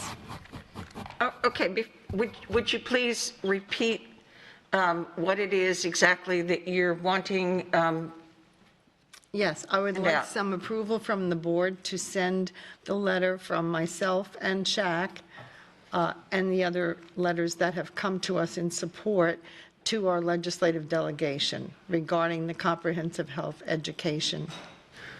Okay, anybody have comments on that? Mrs. Patrica? So I did immediately send my response to, I believe it was Lizette, Ms. Roman, and I 100% support it, and I am very grateful that you wrote the letter, and I continue to rely on your expertise in this area, and I'm so grateful you have the expertise, so thank you for doing that. Thank you. Other comments? Mrs. Jordan? I was just going to say, I appreciate it as well, Ms. Fisher, and it goes along with our priorities already. It just makes it stronger, so I think that that's a good addition to send. Okay, anybody else? All right, so Ms. Morgan, Ms. Gittens, I'm sending the letter. Yes. Ms. Jordan, Ms. Patrica? Yes, please. Yes. Yes, and I say yes, so the board is in agreement. Thank you. Those are my comments for now. Thank you. Okay, Ms. Jordan? Thank you. I want to start off by reading something, if that's okay. Okay, and we'll read this again this evening. It is important for the public to understand that neither statute nor board policy allows for one individual board member to speak for the entire board. There are 7 of us that make up the school board of Lee County. When an individual board member makes a comment, those are that person's personal comments and should not be deemed reflective of the board and its entirety. When the school board speaks, we do so as a united board. The school board of Lee County is committed to being a world-class school system and to ensure that each student, no matter their race, ethnicity, religious beliefs, national origin, disability, ancestry, social economics, status, gender, or sexual orientation, achieves his or her personal potential. And I read that, we started a conversation yesterday. All the board members were not here, so I felt that it was not right for us to have that conversation until we were all together as a board. And I know that, Ms. Vaughn, you had mentioned that you were going to be bringing a motion. So I thought that this was an opportunity, because we only had the one thing on the agenda and we could not finish that conversation yesterday, is to speak about the situation that had come before us and see where we want to go with this, this memoranda and get that taken care of. And that's what I'm asking you as the chair of this. All right, so what I want to say to that is that all of you on the board yesterday, those of you, 2 people unfortunately had already left because we ran long, but I made the announcement, and about 5:45 p.m. yesterday, I sent all of you the text of the motion that I will be bringing forward. Thank you. And then also, I just want to make sure that we look, because I couldn't find anything where protocol or policy in our manual where it comes to the do's and don'ts of using the district emblem. And perhaps we need to, I really do believe that we need to come up with some guidelines in doing this, so there is no misconception of who we're speaking on behalf of. And I just think that this is something that we really absolutely have to do. And let's see what else I had. May I comment on that? Yeah, she needs to finish. And I really would love to have some conversation on what you had sent as far as what would be included in that that memo. All right, first of all, what I'm going to say is, and I said this yesterday at the table, that it is standard procedure with Robert's rules that when a motion is brought forward, we have discussion. So I would like to wait. I believe that there needs to be also an opportunity. I believe that we're going to have quite a few speakers, and I think that that needs to happen as well. So I'm not going to entertain a discussion on that particular topic, the memorandum, right now. If any of you in your individual comments want to mention it, but I'm not covering that. Now, as far as the emblem, I need to ask you, since you chair, Ms. Jordan, the workshops.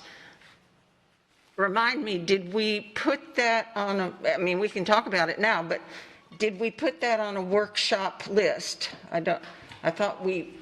I don't think it went on the list, Mr. Pre-Bruno. I think what the board decided is to have that discussion in your pre-reorganization meeting. That's so right. it can be added to your protocol manual. Okay, thank you. Okay, but I still feel like, I just want to reiterate, I want to make sure that we do that, so that way there is never any confusion on who we are speaking on. And I just think that when we do that, the reorg, that we have that conversation as to when we do go out there and we're in the public, because of course, as an elected official, just as human beings, we have the right to, we're going to speak, and we just need to make sure of who are we speaking for, and what are we sharing when we're speaking, and just I just think that that's something that we'll have to have a conversation on as well. So no one believes that we should have a conversation of the memo? Madam Chair, right, point of order, please. Yes, what? A board member has asked for us to have discussion, and I believe it should be up to the group to decide whether we have it now or wait until this evening. And no offense. Mr. Pre-Bruno, would you weigh in on that, please?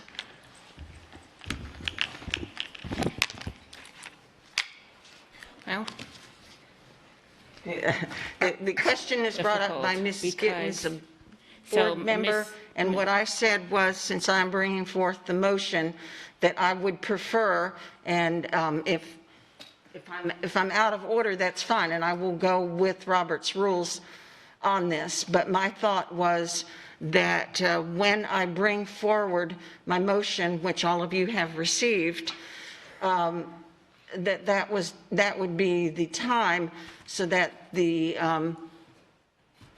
discussion would be fresh in the minds of us as we vote on that motion. So I believe what Ms. Jordan was trying to do is to have the discussion, because you indicated that you wanted to have a memorandum or some correspondence on behalf of the board. And Ms. Jordan is trying to have that discussion now to see if the board will be amenable to having some type of memorandum or correspondence created. Now, that may negate the necessity of bringing forth a motion this evening if the board decides to move forward with that.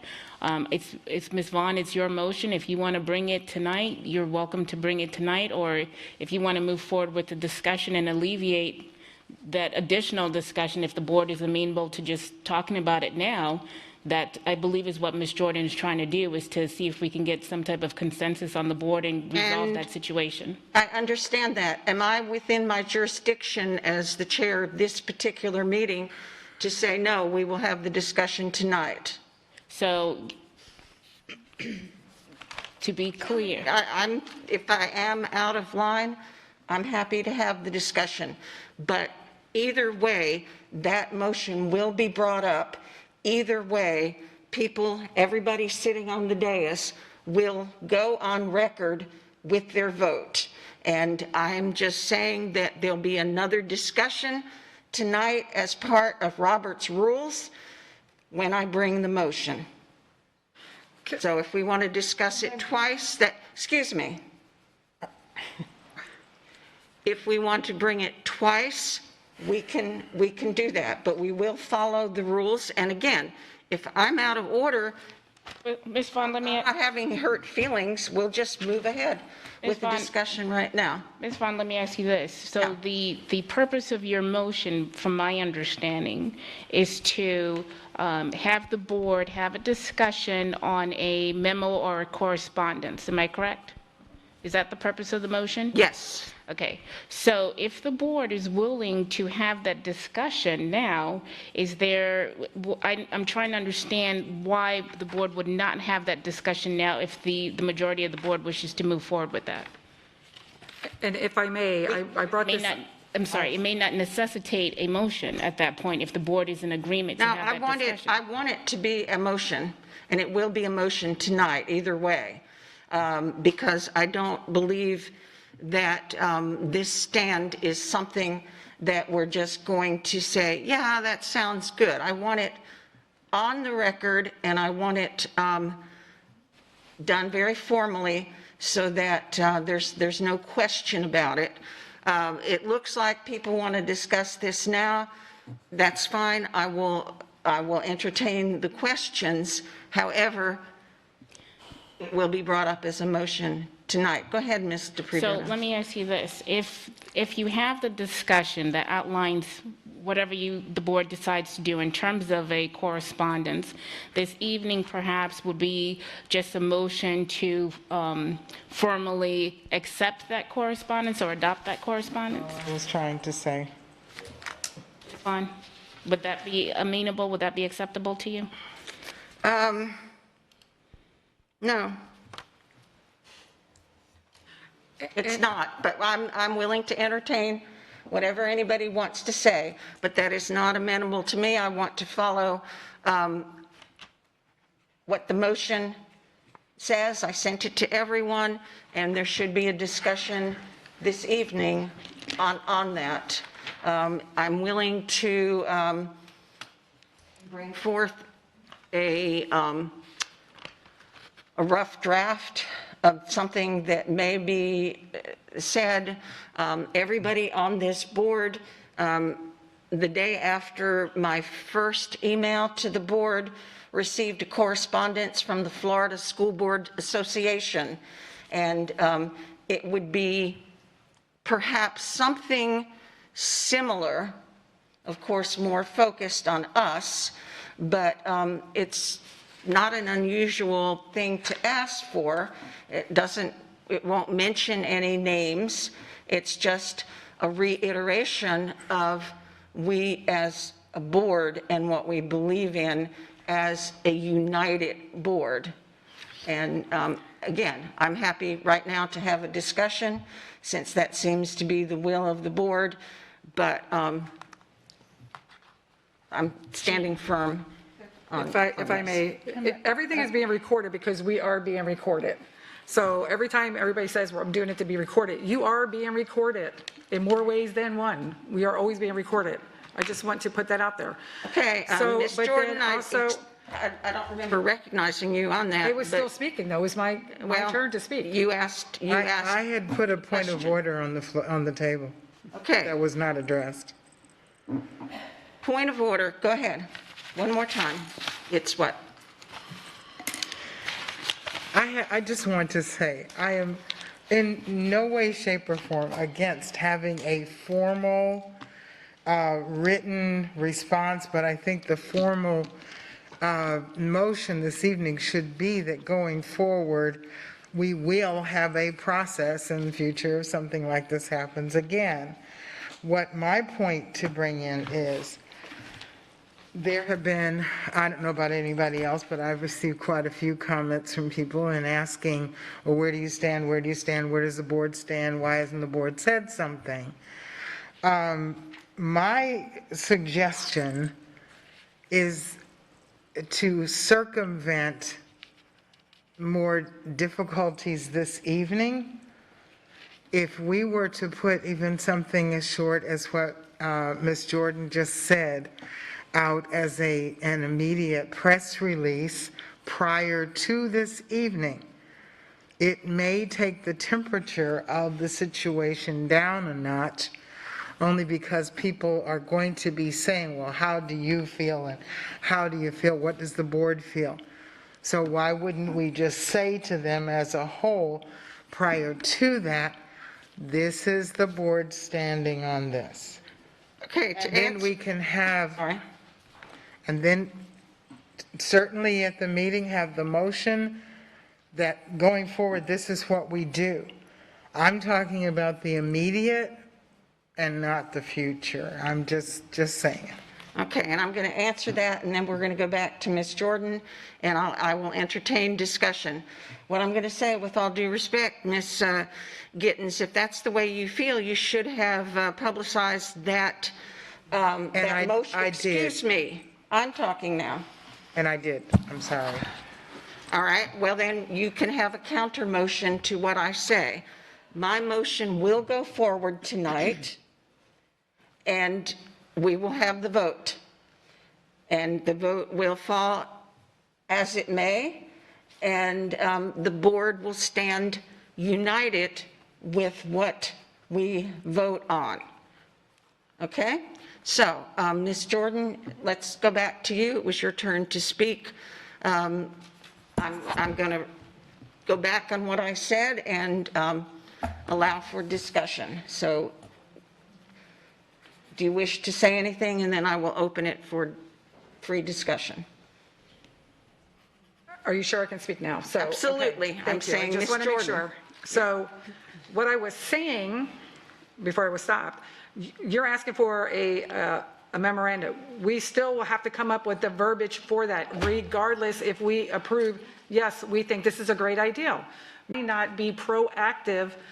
Speak about that now, so that way when you make your motion, we already know where we're going with that. That is all I am saying. I'm not saying, please, Ms. Vaughn, please don't bring this up. I'm saying, let's be proactive. Let's move forward and be proactive in what we need to do.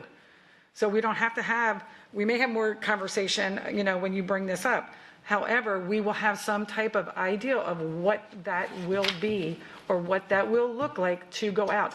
And what I just read is what, I just read that from me, but I believe that that's not what the memorandum will be. However, I think that we need to have that conversation so that way when you do bring this up, we are prepared to move forward with it and we're not going to go through this again. Okay? Comments, questions? Ms. Jordan, would you share that with us, please? With what? What you wrote. Oh, this was just to put out there, but it's not for the, I mean, it's not, I can share it, certainly. Yeah, I see it. Thank you. Okay, other comments, questions? Ms. Morgan. So I will tell you what I am going to do. I will not support your motion, but I will support a motion by someone on the board for a statement a la what Ms. Jordan has read. Okay. Other comments?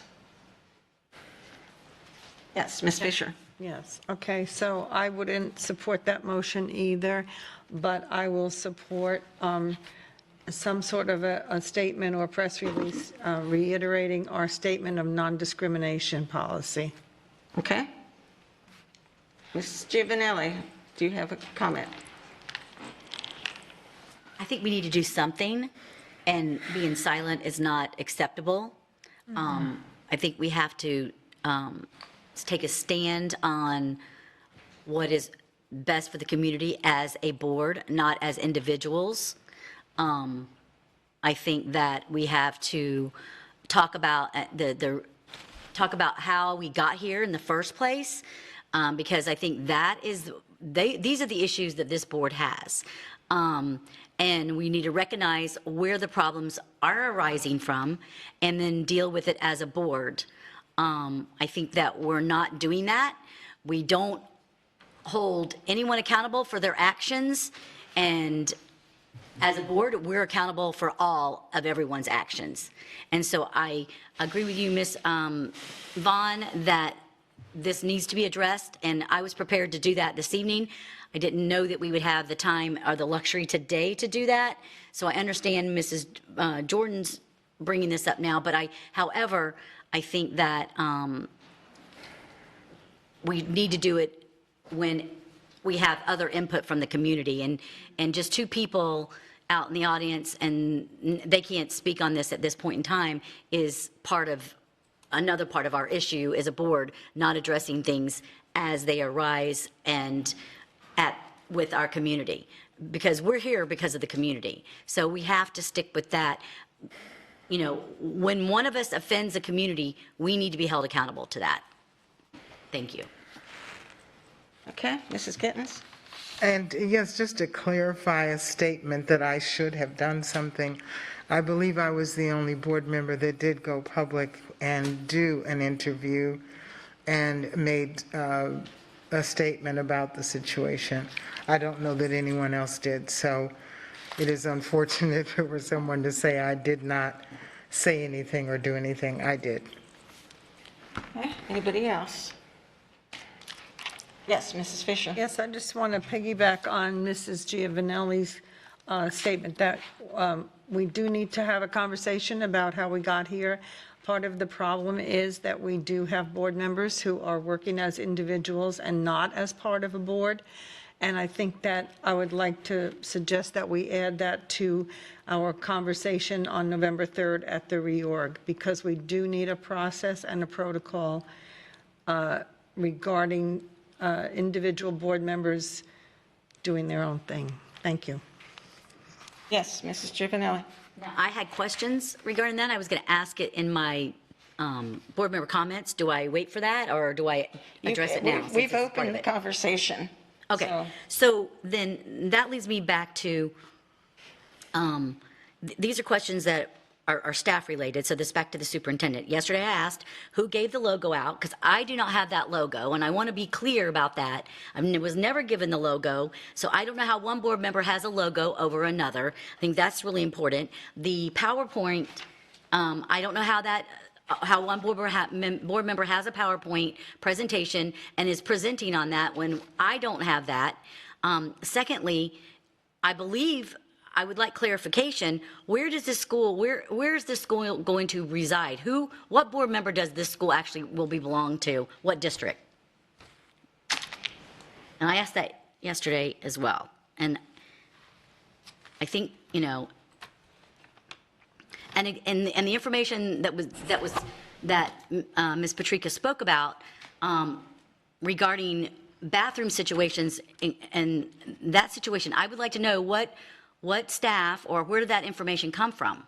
And I don't know if I need to go through the chair to ask Ms. Patrica or go through the chair and ask the superintendent, but if that's information that I'm not privy to, that we have challenges because students are in the bathroom in teaching Guatemalans, then I need to know that, because I don't believe that's the case. I believe that's a false narrative or misinformation that was given out, and it totally misrepresents how I think and feel and of students in our community. Okay, and Ms. Giovanelli, Mrs.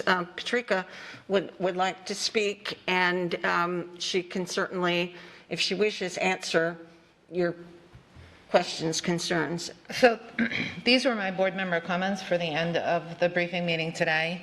If I could go through them now, I think I'll address a lot of, the conversation that has taken place up to this point. So I presented at an ECCL meeting regarding the progress on quadruple A. To the general public, there's only a few of them here right now, but to the general public, I do want to apologize for making comments that were insensitive.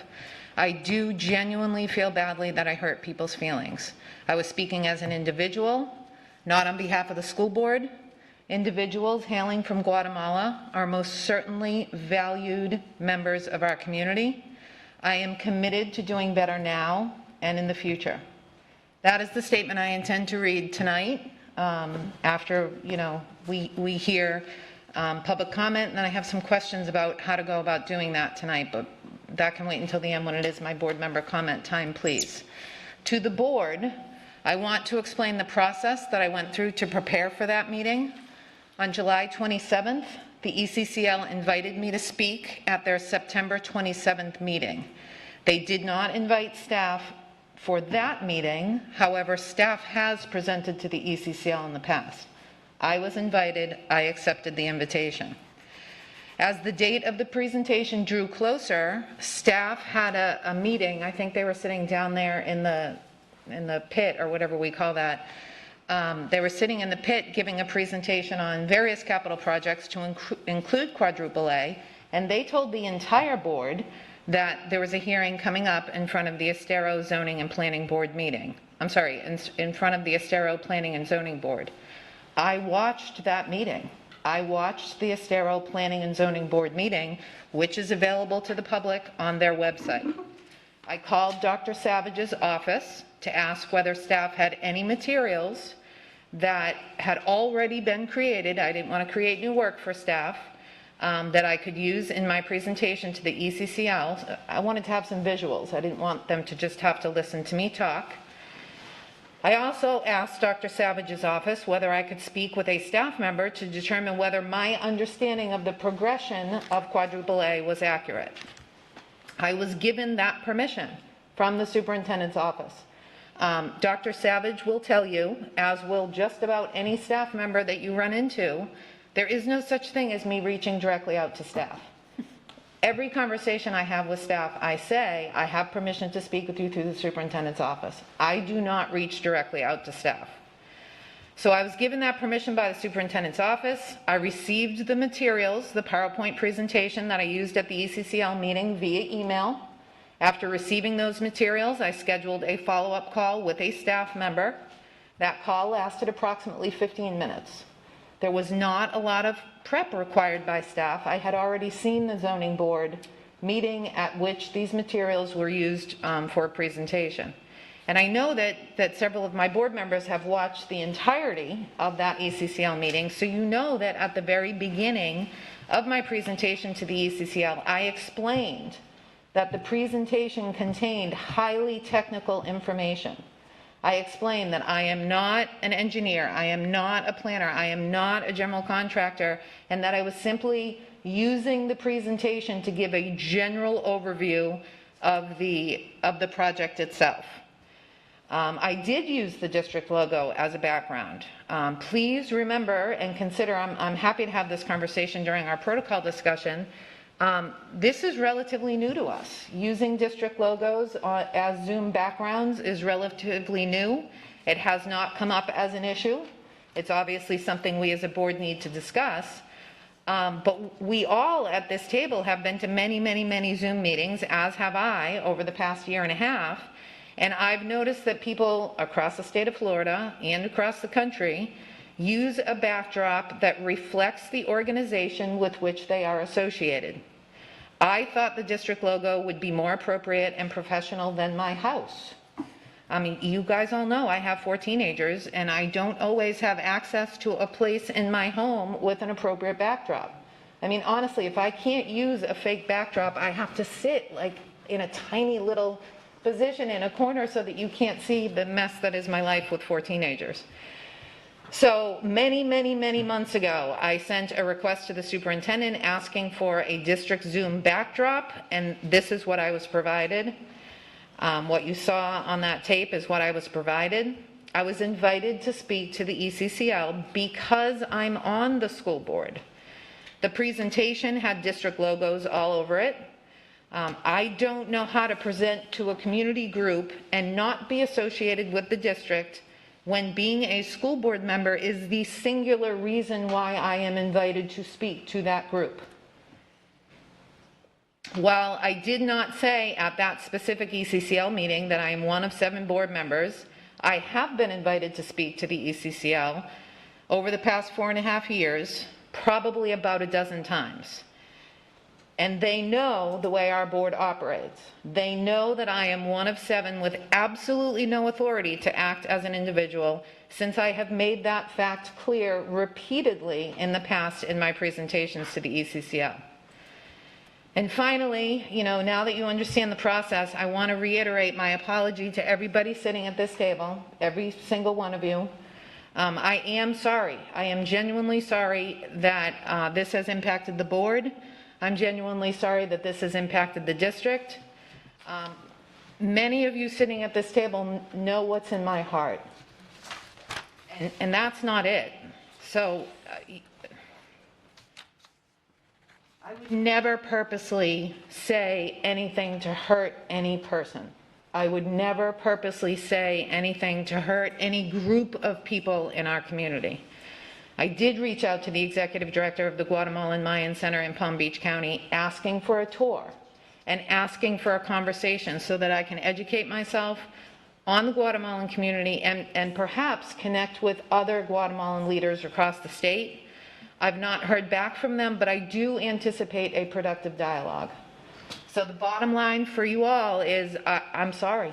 I'm sorry. Those are my comments. Okay, do we have any other, we've kind of gotten away from the formalized comments, but do we have any other comments on this discussion before we go to individual board member unrelated comments? Okay, Ms. Giovanelli and then Ms. Gittens.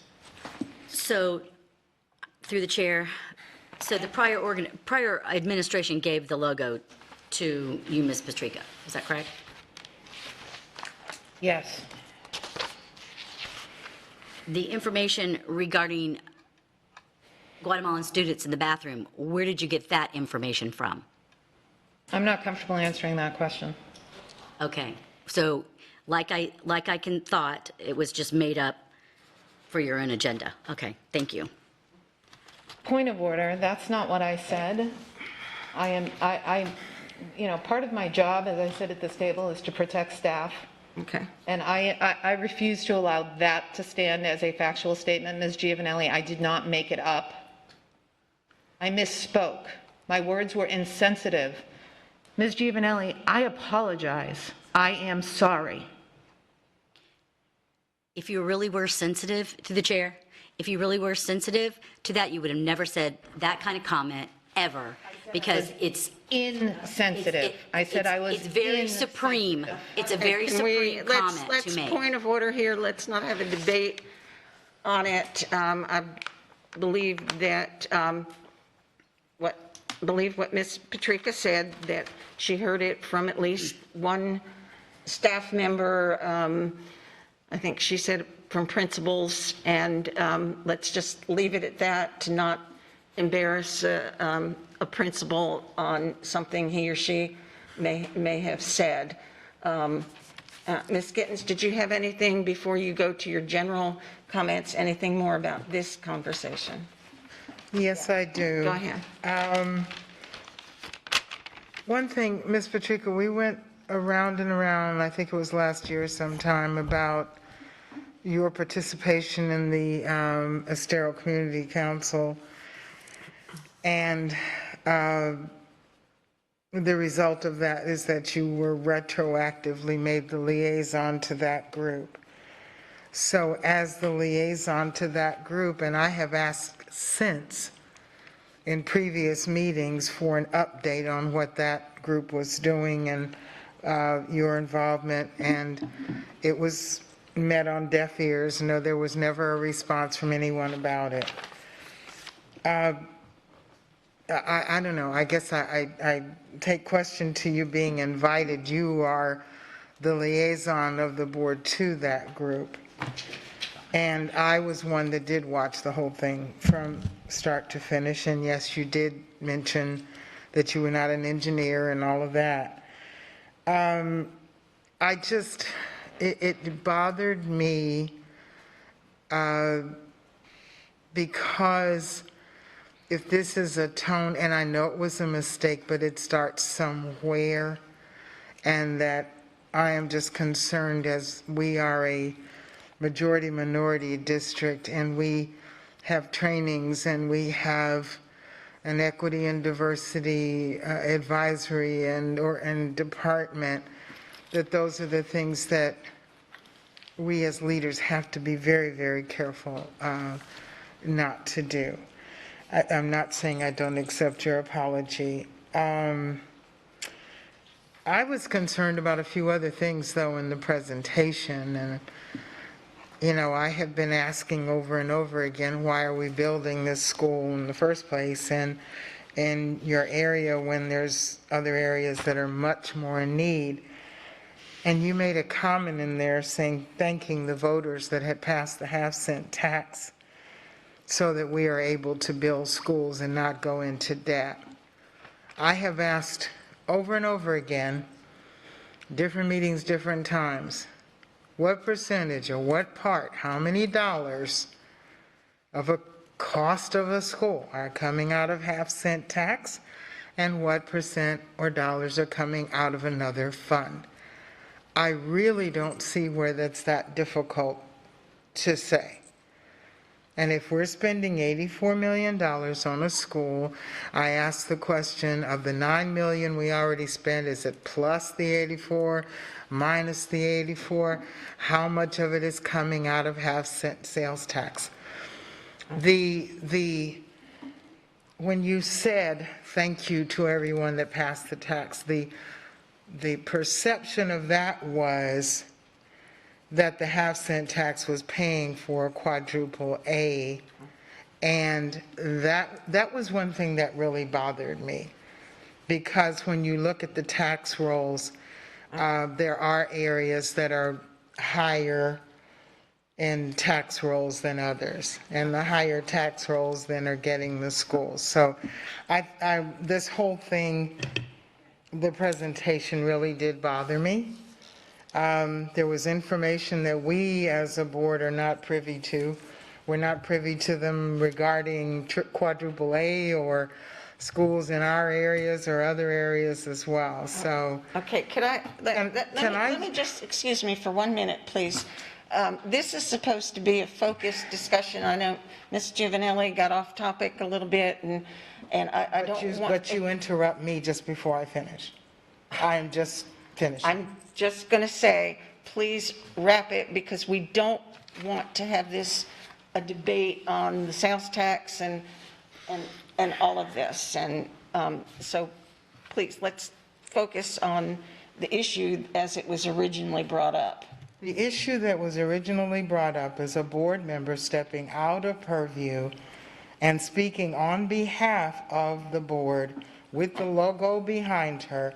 My comments were about that same situation. But thank you. You're welcome. All right, to wrap up this discussion, I'm just going to, and the board will, oh, I'm sorry, go ahead. So perhaps I ought to tell you and the community what I say when I go out and speak publicly. I was going to say this tonight also. Invariably, when I go out to speak, if I'm requested to speak or I'm in a public forum, I'm asked a question by somebody in the audience, and that is, what is the most difficult thing you have to deal with in Lee County schools? What makes it what makes it hard for you to provide the kind of education you want to provide? And I answer I give two responses. The first response is that our kids are coming to school without the literacy that's required by the state. The state makes assumptions about how children are raised. It makes assumptions about what they learn at home before they come to school. Many of our children do not. That is the 40% that we talk about that are not kindergarten ready. That is a huge hurdle for us. The other point I make is that we have a significant number of English language learners, and I'm very frank about that. We have a significant number of English language learners. Many of them come from third world countries, and I say this, they come from third world countries where kids don't have the educational opportunities that our children have. And their schooling may stop at 3rd grade, it may stop at 5th grade, it may stop at 8th grade. I said for us, it's easier at the elementary level because at the elementary level they're learning content at the same time they're learning language, and it's very basic. I said we struggle in middle school and high school because the state expects kids who are 2 years into learning a brand new language, expects them to take tests in science, history, civics, language arts, and math, and to be proficient and competent. And I said, that's a really tough climb for us and for those kids. So I want to be absolutely honest with everybody out here. I talk about it because it is our problem, and we do struggle with this, and we try to staff and we try to assess where children are, meet them where they are, and get them where they need to be. But to not talk about the fact that we have that problem in this district is not honest. So those are my comments. Okay, I wanted to wrap it just by saying the action item part of the motion, and this is what it is, that as members of the Lee County School Board, we draft a memorandum that reasserts our commitment to uphold the ideals of respect and human dignity for the Guatemalan community and for all underrepresented communities. Mrs. Patrica has brought forward an apology, which I think was heartfelt, and certainly if this is something the board wants to do, I think it would be something that if we vote yes on the memorandum to reassert our commitment to uphold these ideals. Nobody's censoring anyone. Nobody is even mentioning a name. It's just reiterating what we stand for as a district. And I don't think I'm out of line with this, but of course everyone will vote the way that she wants to vote. Since we're going to probably have some extra time, I already last night when I drafted this motion, I did a very, very quick draft of what we might put forward. Some of it's very similar to what Mrs. Jordan read. It's not a big resolved and here, therefore, and therefore. It's a simple statement telling our convictions. I will also include, separate from this motion, a draft, a sample draft of what we might look to include so that if this motion is passed, we can also take a look at what is in a sample. And actually, I even took some language directly from what Florida School Boards Association wrote. So it's not from me, Betsy Vaughn, it's this statement and language that Florida School Board Association. And again, if this passes, then we can tweak the statement, and there we go, and move on. That's all I'm asking.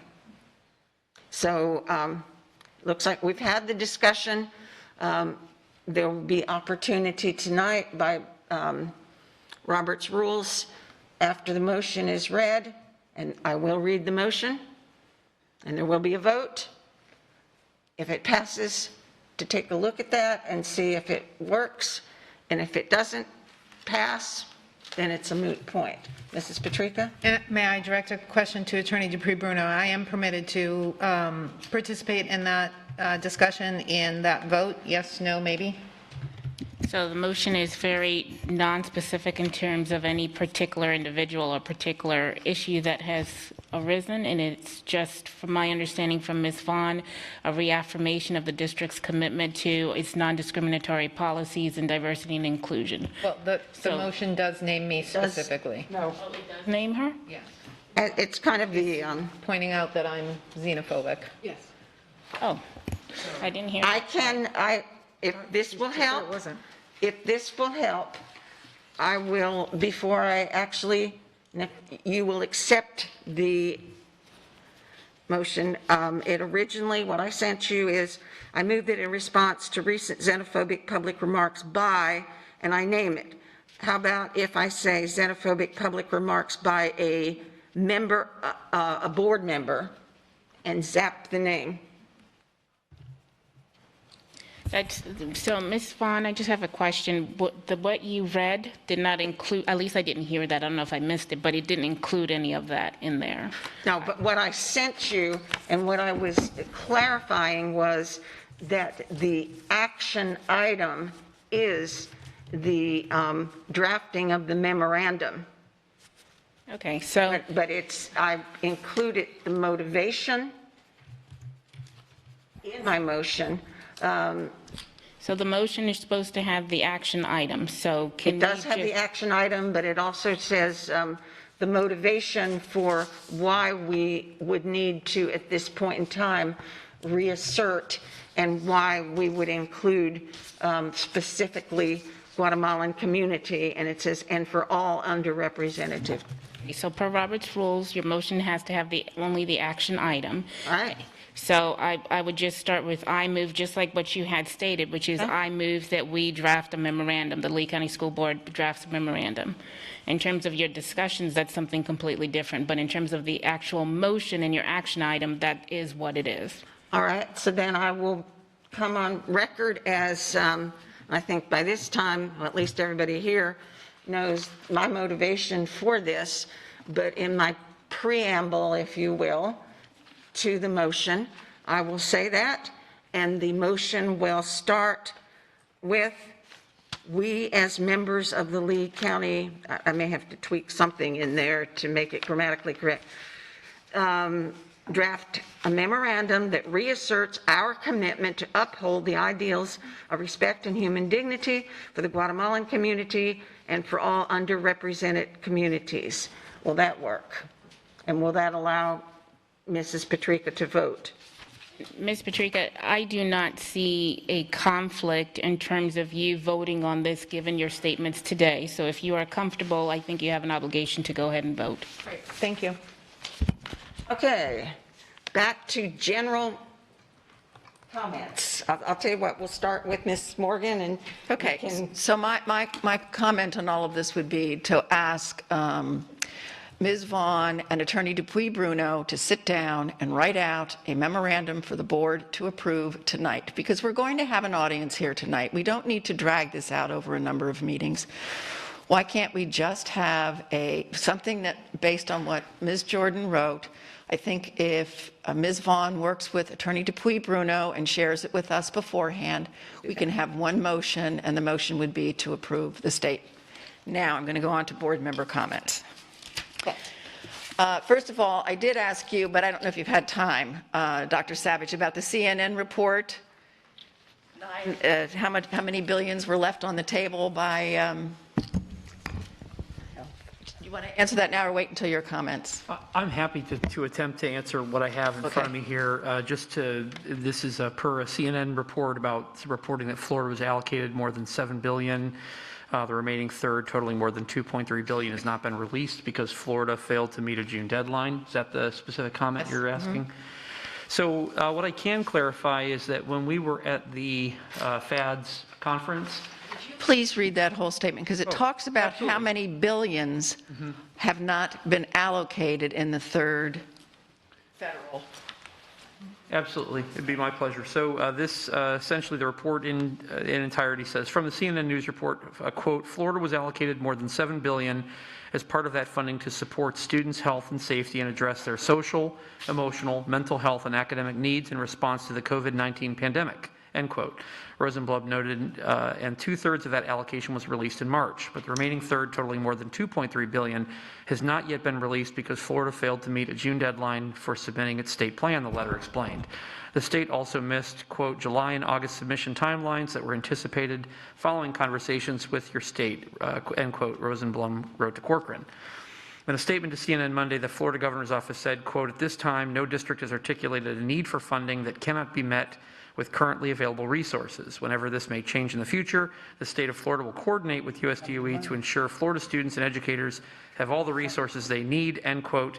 Monday's letter also noted the Florida Education Department has drawn down some of the American Rescue Plan, that's the ARP, funds at the state level, but has not yet awarded funds to local agencies. So just to there's a few things kind of in there that I can speak to. The first is when I was at all the other superintendents at the FADS conference, we actually had a visit from the Florida Department of Education, and it became apparent that there is a difference in perspective regarding our state leadership and in Tallahassee and what the federal government is issuing out in terms of statements. So you're seeing some of that play out here. The federal perspective was that these were unrestricted funds that should be issued out on a very tight timeline. Many of those timelines, as you heard yesterday, we discussed a little bit of this in terms of the ESSER briefing that we had, the ESSER 2 briefing, which is just one of those pieces, one of those fund groups, because there are more. And I kind of discussed a little bit of this when I was talking about the time period that we had from the federal guidelines, and that there was some pressure for districts to actually not just obligate the funds, but actually to expend the funds, so that they were in the term you heard was drawn down, that there was an expectation that these funds are being drawn down at a very high percentage, even though technically that first round of funding, we really have almost a year from now to fully obligate. And that's just to obligate, not even to fully expend. So the concern there is there's just a disparity. That's pretty significant. And so I would just say that that's where we are right now, is that there's a disparity. The part that I think is pretty well common ground is there's a pretty clear understanding of what these funds are intended for and what are permissible expenses within them. What is unclear, and probably would require more analysis over time, is why we're in this kind of situation where we are. There's been some speculation that the legislature is going through a very thorough review process of looking at the plans submitted by individual districts, even though according to the federal side that is not really permissible activity, and yet that is occurring, this additional level of scrutiny over the individual district plans. And so yes, it's true that certain timelines and deadlines, and Ms. Kennedy did speak to this as well, but I'm just kind of clarifying in the context of this report. So those are all very important things. The advantage that we have is we're in a time period that still extends out numerous years. This ARP, the American Rescue Plan, that's that last grouping of those funds.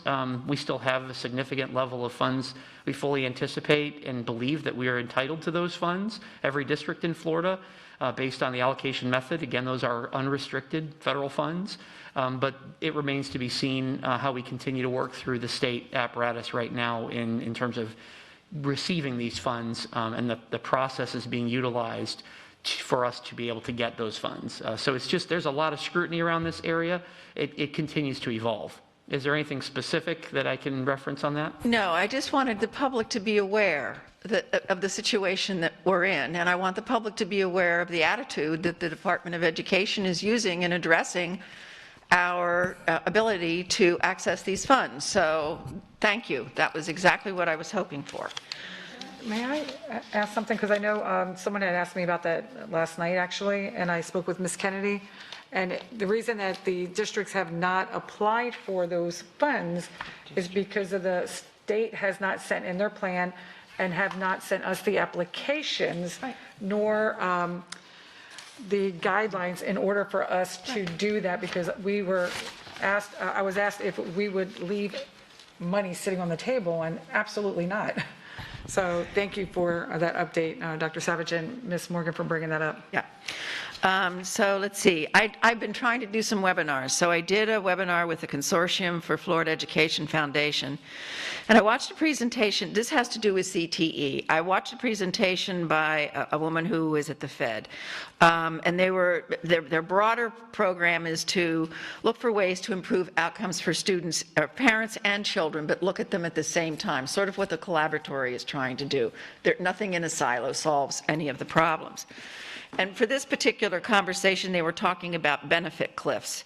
And what they've done is document that as people move up the wage scale, they drop down on the benefits scale. So there is a net loss of income for a period of time between when they start to make progress up the wage scale and when they actually get to the point where they're making real money. And so I shared, it was a fabulous analysis, and so I shared it with Dr. Spiro and Rita Davis, because I think as you talk to people who are going into entry-level jobs, there needs to be an understanding of where you are with respect to making money and with respect to federal benefits and how it impacts you in your career planning. So I thought that was terrific. ISOC, basically two questions. The first question was about public access to outdoor facilities. Chris Patrica knows who raised the question in the ISOC meeting. That would have been Chris Semino, who would like to use the track at Estero High School. I happened to be in my hometown 2 weekends ago, and I went to the track, and sure enough, they have a fence all the way around the track with limited access and all sorts of legal postings. And so I guess my question is, will we be putting fencing around tracks so they can be used by the public?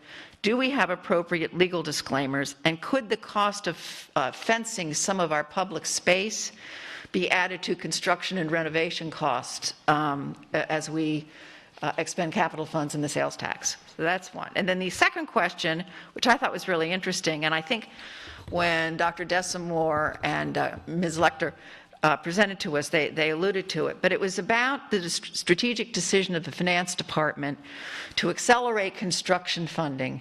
So effectively, most of the building that we intend to do will be done in the first 7 years of the bond, and the last 3 years will be effectively interest payments on those schools. And the question that was raised was, if we continue to grow as a district, and we need to go out again to renew that funding, are we going to be able to show the community that there is still, be able to show the same level of need?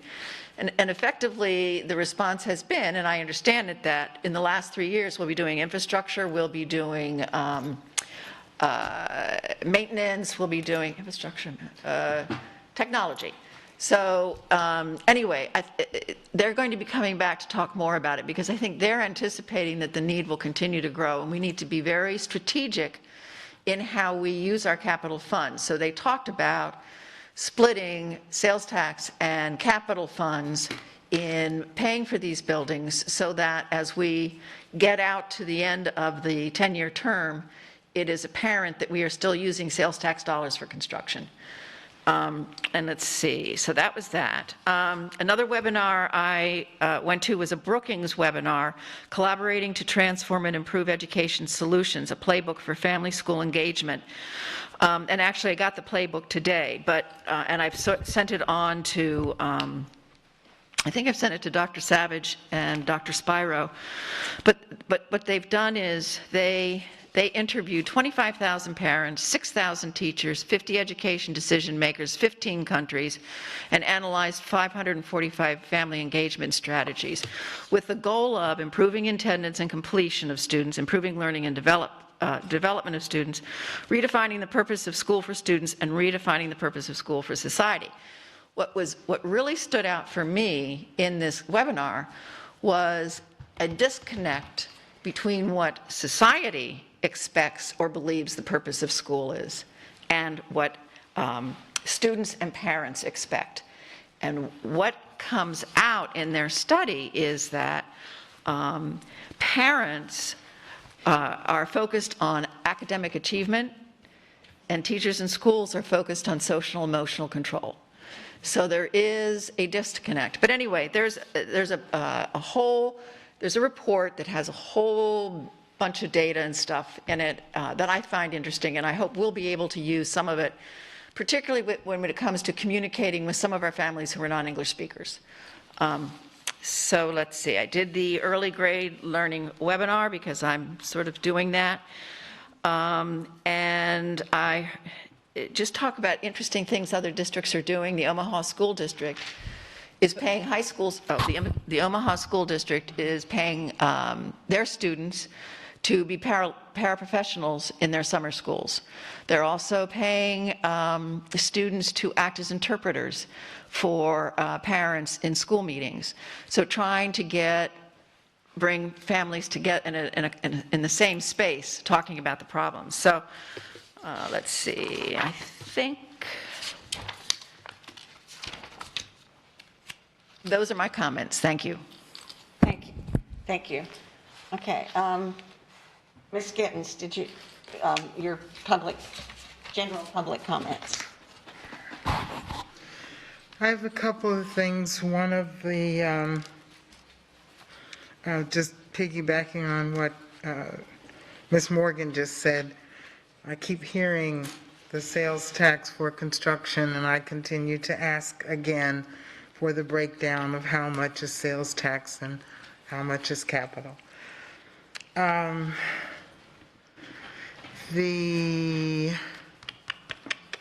Okay, one thing I want to bring up, we talked yesterday briefly about the superintendent's interim, and we have not addressed the fact that we need to do by October 15th an interim for Attorney Dupuy-Bruno.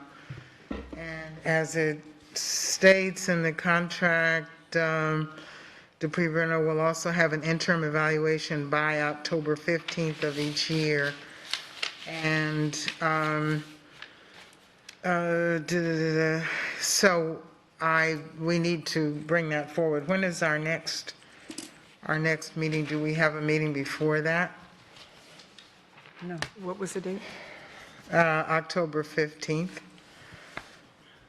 The interim evaluation has to be done by October 15th of each year. And the review instruments. It's negative. October 19th. Okay, so we need to address how we're going to handle this because it needs to be done. It's in the contract and we all agreed and she agreed on that. So we really need to discuss. I don't know if we need to bring a motion tonight to extend it. And I can bring that motion just to make sure we go through the process because it does say the review instrument will be provided within, no, that's not it. Okay, it doesn't say when she has to get it, but we have to have it completed by October 15th.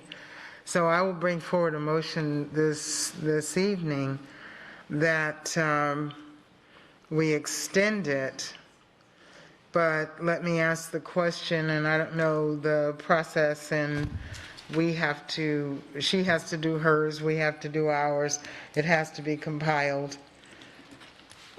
So how long are we looking at? And maybe that goes to Madam Chair. Right.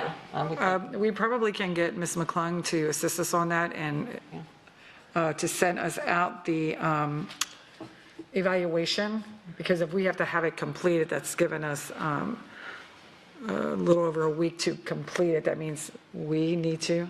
Do we have the form? Do we know that? We have a form that we have used, and Dr. Spiro, is that okay if I ask Ms. McClung? I'm Dr. Spiro. I don't know why I'm saying Dr. Spiro. I'm looking right at you. Dr. Savage. I need to get some sleep. Dr. Savage, is that okay? Yeah, Ms. McClung has certainly helped with a lot of other pieces, so with the board's direction, we're happy to help have engage Ms. She does have McClung. that. Okay, thank you. Last year. Thanks, Dr. Spiro, too. Appreciate both of you. Okay, so the motion tonight should be that, We wouldn't need a motion because she can get that to us and we just have to do it and turn it back in. no, I understand that. Are we going to have it all done by October 15th? It's us. So we, as soon as it's sent to us, we up here would need to do it and send it back, which it gives us over a week to do that. We should be able to do that. Okay, and then in the past with reviews, we have then followed up with some discussion. Is that a part of this? And so it just has to be done by the 15th, I believe. So if it's turned in, we can have that conversation. Well, can I jump in here? Please. So, one, it's due October 15th, and it is per contract sent to me, and it is not discussed at the board. The 1-year evaluation is the one that comes before the board. Correct. The second thing is, and this is just an aside, I won't object to this, but if you have a contractual term, you can't change it by motion. Okay. So if you want to change it, you have to have an addendum with the other party and agree to it. Now, I don't have any problems with it, but I just want just for the board's edification. Well, I would like to suggest then that, and if it's okay with, and everybody doesn't have to do it, but once we have finished our individual ones, that if we want to have an opportunity to sit down and to go over it with Attorney Dupuy Bruno, that we can do that. Yes. So, okay, I'm just saying that. Some people may want to or may not. Okay, the Finance Committee, and thank you for taking that for me. I was out of town on family emergency, and thank you, Ms. Jordan, for doing that. And I tried several times to watch it. There is no sound, and I've tried it on several different devices. And so I would like to have that fixed if we can. But I did speak to several members after the meeting, and one of the things we're going to try to do is to make sure that they all have a copy of the budget book, the final budget, so that they will have that information. And they discussed topics that they're going to have going forward. And the first one is the budget. So we can make sure that they all receive a copy of the budget book prior to that next meeting, so that they will have the information and, have educated questions for that. Let me see what else on that. I think we covered pretty much all that I have to say now. I was asked to be a speaker at FGCU last Saturday for a leadership conference, and it was very well attended, an excellent opportunity if you get an opportunity to be in the presence of young people, especially college individuals that are closer than not to leading our world. And I think I had like 30, 40 minutes, and I took 10 minutes to speak, and the rest of the time was questions. And it was very informative, the things that they want to know. And again, I did not speak on behalf of the board. I said that in the very beginning, and basically we talked about leadership skills and techniques and things that we do in leadership. I have a few other things, but I do want to say I would like for our board members to take the time after meetings and go back and watch the meeting. we've had a full discussion about insensitivity, and no, I am not bringing it up again. What I am saying is, if you go back and watch it with the thought in mind of being critical of your individual self, your terms that you use, the way you speak to people, what you say. And I would just suggest that we each do that. And it wouldn't be necessary for someone to say, well, I take it, offense to how you're saying this. But I think sometimes we get too familiar. We get too, feeling that it's okay to speak to people any kind of way that we want to, and it's not. And a lot of times you can offend people, you can put people down without saying those words. So just a thought to go back and watch board meetings afterwards. Thank you. Okay, we had so much discussion before. I'm not sure where we stand with general comments. I think, Ms. Jordan, you have not. I just have one thing. All right. I mean, we're going to go down the rest of the row with general comments. and it's just that I just want to remind everybody that for the audit committee, it is live. So please, if you know of anybody, share that information out there. And then, of course, as soon as it gets down, if everybody would take the time to look at those and get back with Ms. Reeder. And thank you. Is that it? That's it. Okay, Mrs. Patrica. So if I may, through the chair, just correct one thing that Ms. Gittin said. I am the board liaison to the Estero Education Initiative. I am not the board liaison to the Estero Council of Community Leaders. The two are completely separate. I did, in fact, receive an invitation from that community group to address them. I'd be happy to show you the text message along with the reminder emails. My presence there is not automatically expected as a liaison. I was a guest speaker. I'd like to ask some questions to the board. I think we all know that a lot of people are going to, or at least I've been told, a lot of people are going to come to tonight's meeting to discuss me and my specific comments. Do we have any appetite to suspend the rule against personal attacks for tonight so that people can say what they want? And is there an appetite for that? Board members? I don't. Mrs. Fisher? No, I don't have an appetite for that. This is a public business meeting, and we have rules that need to be enforced. Okay, I just wanted to bring it up as an option. And this is to you all as well. I mean, I never address the public at an action meeting. I typically don't address the public at a briefing meeting either, because I think it's inappropriate. The board is the one board chair is supposed to address the public or direct the superintendent to do so. But given the uniqueness of the particular screw up that I engaged in, may I have an opportunity after public comment to address the public, please? That would be up, yeah.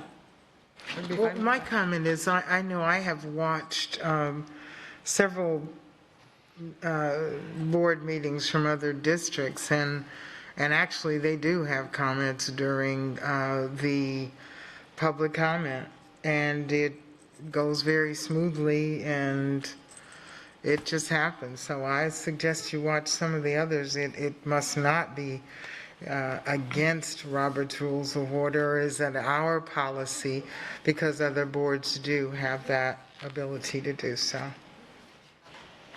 Okay, so would the board be okay with me making a statement after public comment tonight? I'm for. Ms. Giovanelli has a question. Ms. Giovanelli has her hand up. Oh, I thought she was responding to Mrs. Patrica, sorry. Mrs. Giovanelli.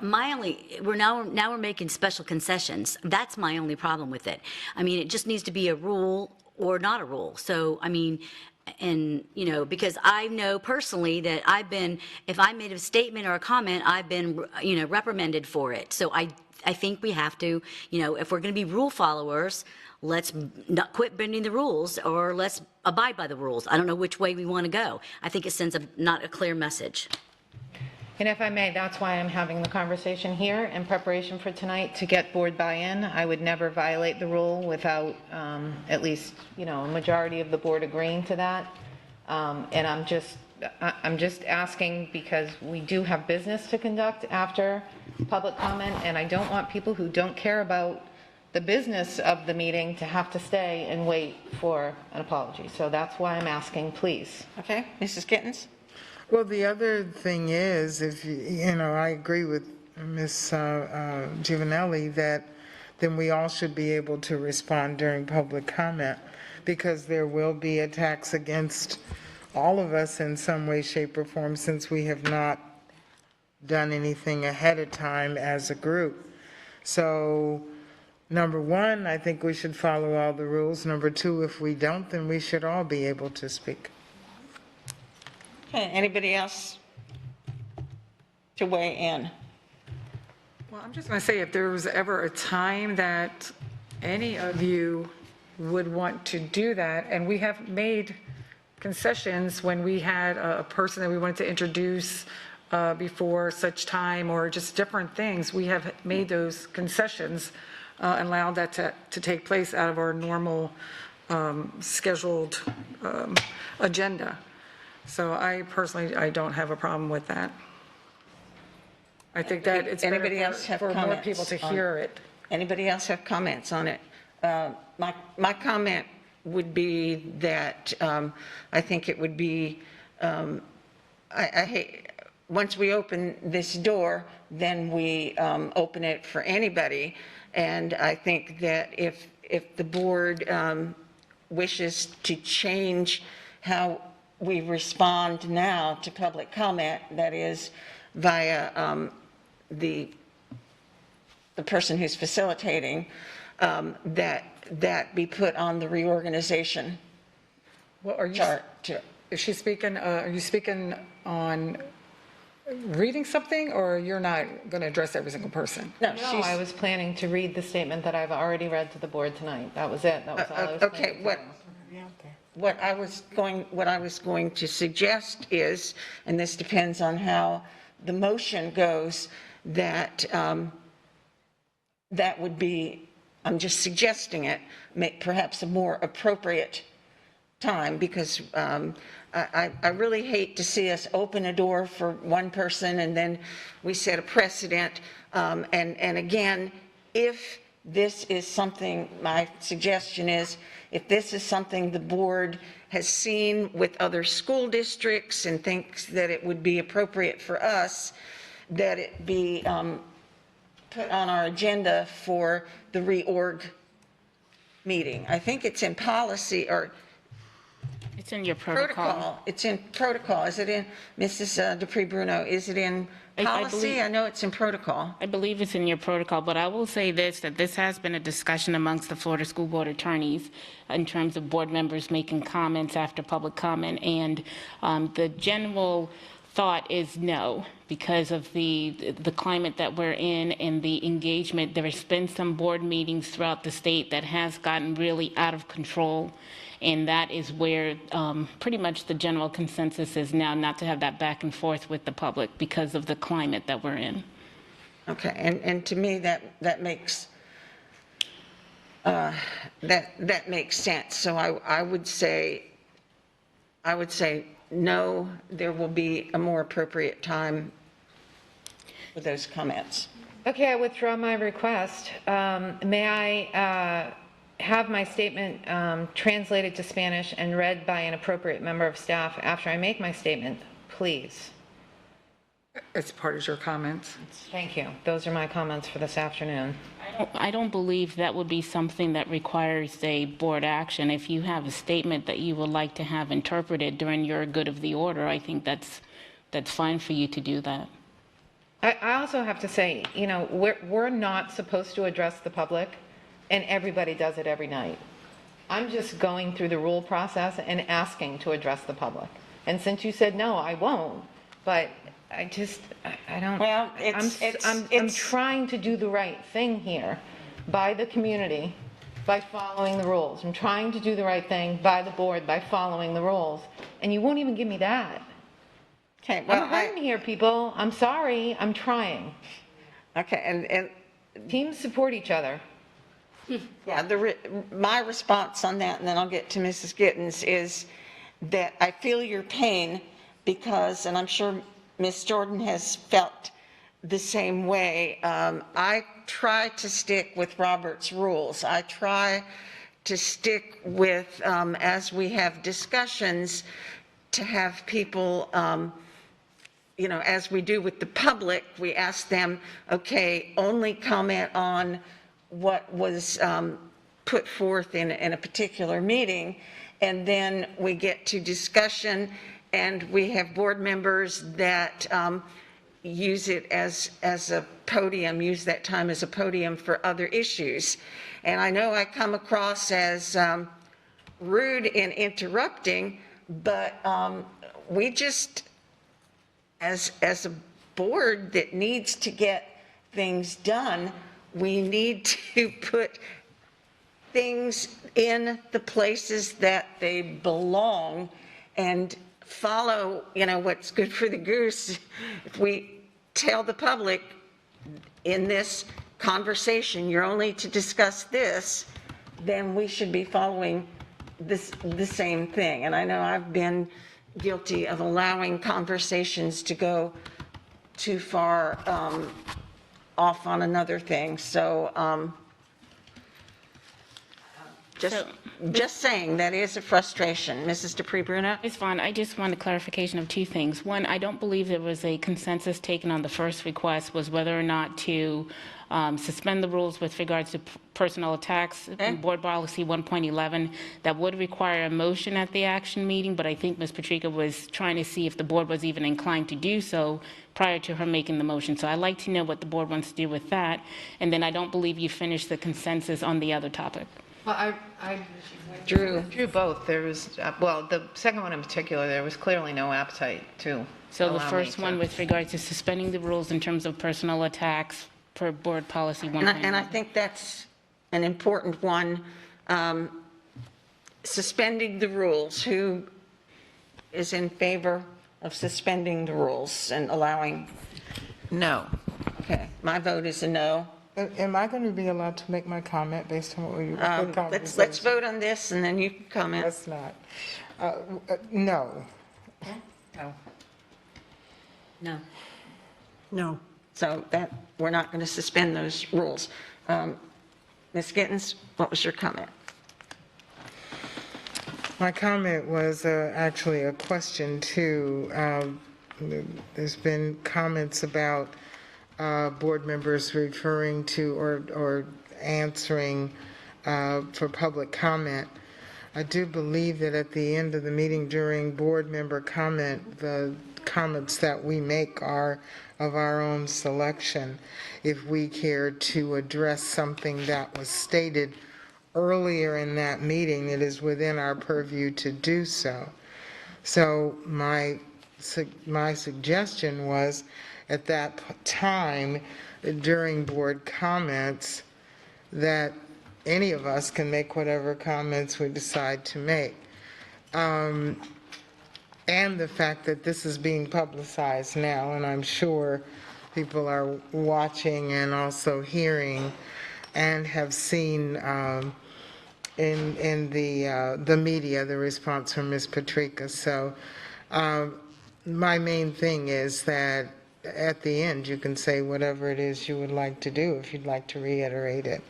That was my thought on it. Okay. All right. Where were we? Mrs. Patrica? Anything else that you wanted to? I'm good, thank you. Okay. Mrs. Giovanelli. Okay, so I had sent an email earlier regarding limiting the capacity in the boardroom. The numbers are down, and I don't see why we're not opening this back up to more normal, you know, to the capacity that we can and fill these seats that are empty. And I brought that to the board, and does the board have the appetite to change that? Because I don't think it's necessary anymore. We're down well below 10%. Okay, so I'm happy to weigh in if that would be appropriate through the chair. We could easily have the pandemic team review this as well as our expert panel. Their first meeting is tomorrow at noon, so this could be one of the items to bring up. They're evaluating all of the mitigation strategies, every single one of them that we implement. Distancing within the boardroom could certainly be a piece of that, so they could at least give us both the medical and the educational side of it. That's what we're attempting to do for all of our different measures, so this could be one of the first items that we have them evaluate as well, if you'd like that. okay, yes, Ms. Patrica? Could you also touch base with Chief Newland to determine whether there are safety and security issues associated with expanding? Thank you. Absolutely. Okay, Ms. Giovanelli? Yes, but I was asking for it to happen tonight. I wasn't talking about the waiting until tomorrow. Because, I mean, I can read, and I read the numbers, they're like at 7%. So we had higher numbers before we did this. So I'm talking about this evening. Mm-hmm. I think just in out of respect for all the protocols that were put in place, my recommendation would be that we allow our teams, the pandemic team who helped to put all this in place. I think we saw a significant issue with our meetings before, and I think we're attempting to address all those pieces. I think the health safety piece definitely has dramatically improved. I think that is very much common sense. I agree with you. I mean, the numbers are vastly better than when they were. I think for me, what I'm trying to stay away from is any kind of arbitrary execution of this. And so having a panel of experts who truly are experts in this to kind of guide our thought process. Again, my push is that we want to have common sense solutions, things that are easy to implement, but we just always kind of want to allow the medical and scientific medical experts to guide it. I get it, and I understand the time sensitivity, but for me, certainly the will of the board can direct otherwise if you disagree. I think just we just happen to have that group meeting tomorrow. We could absolutely discuss it, large group gatherings, capacity limits. I'd love for them to be able to make kind of an official ruling that would really be a great recommendation that we could rely on. That's just a recommendation. However, I would acknowledge, Ms. Giovanelli, you're absolutely correct that the conditions are vastly better now than where they were. So I totally understand where you're coming from. That's just the recommendation that I would make, just in lieu of the time and the implications that I just don't know that I have thought through all of those pieces. But I work at the will of the board. Okay, let's take a look at how the board feels about that. We're going to be saying yes to follow Dr. Savage's recommendation to wait until our team, Ms. Morgan? Yes. Okay, I say yes. Yes. Follow his Down the direction. row. Yes, please. Ms. Giovanelli? I'm a no, and I was, if you're going to let me finish, I was going to finish, but with all due respect, so I'll let Mary finish, so go ahead, Mary. Okay, Ms. Fisher? Would you repeat it, please? A yes would be to follow our superintendent's recommendation that we wait until the pandemic team meets to discuss mitigation in this room. And discussion with Chief Newland, please. Oh, okay, and also security measures. So to wait for staff input on this. Yes. So I think we have 6 yeses to wait for staff, including security, and one no. And Ms. Giovanelli, you still have the floor. Yes, so thank you. So with that being said, all due respect, I wanted to thank the superintendent for the homecoming dances that are coming back, and they're planning. So we can have homecoming dances, and so that's wonderful, but we can't have a boardroom that's in capacity. Got it.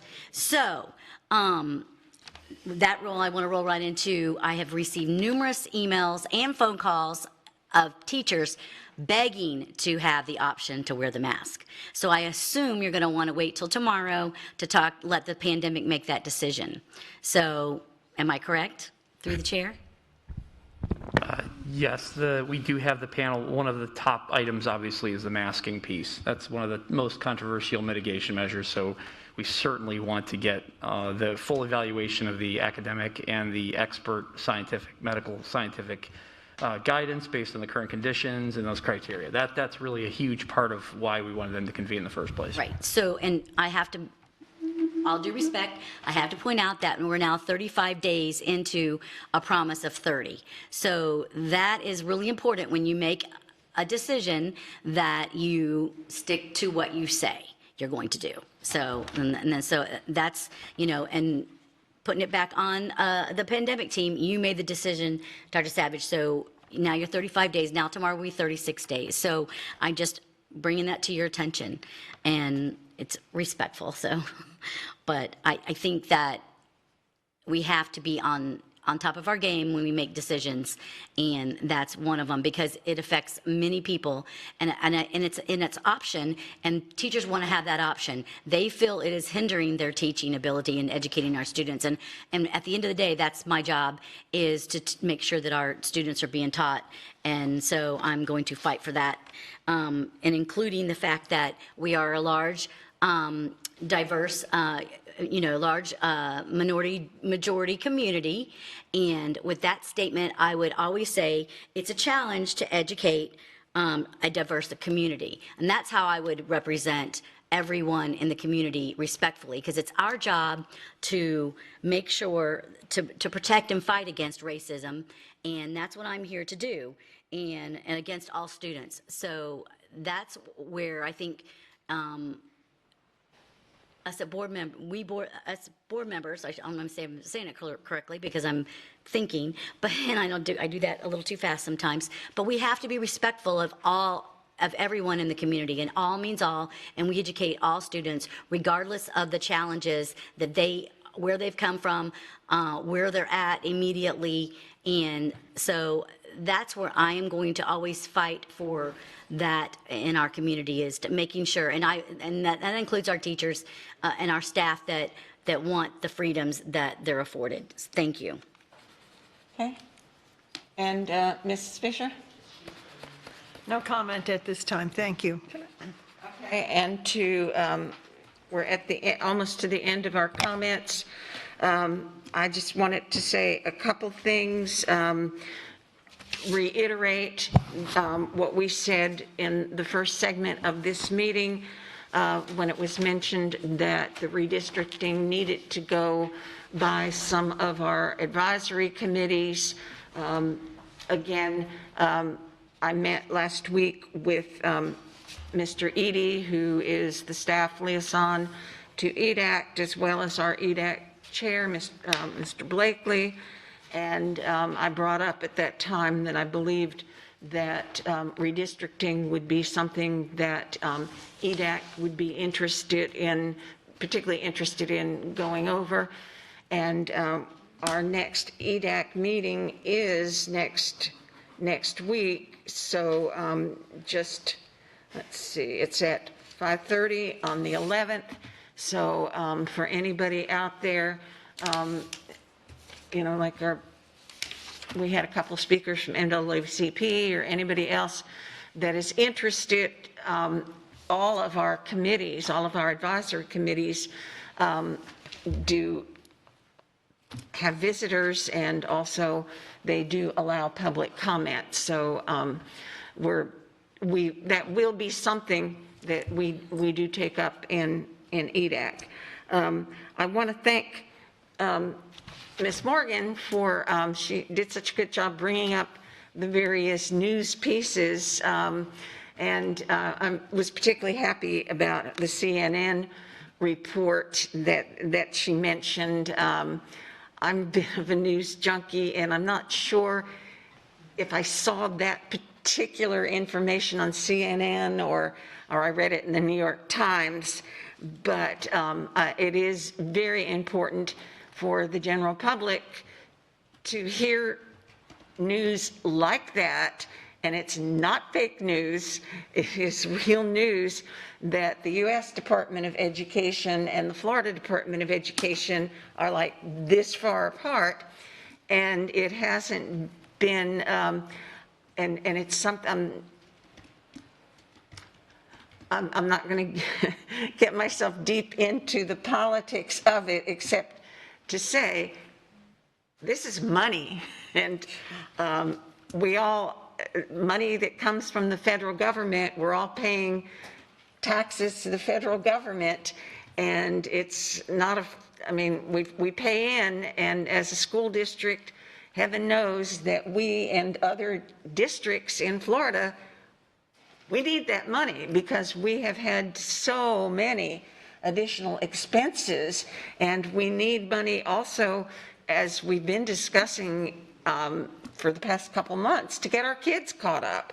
And so it's very distressing to me to hear when a political decision is made to reject federal money that we as citizens and taxpayers, not just to Florida, but to the federal government, have paid for. Anyway, those are two things that I wanted to bring forward, and it is really interesting. I've been reading, I didn't take notes, maybe I should from now on how different districts around the country are dealing with issues, and I guess the one I should have taken notes on, I read one the other day about transportation and the bus drivers. And so when we say the issue that we have in this county on bus drivers, it's throughout the country, and there's some really, really interesting ways that other districts are dealing with it.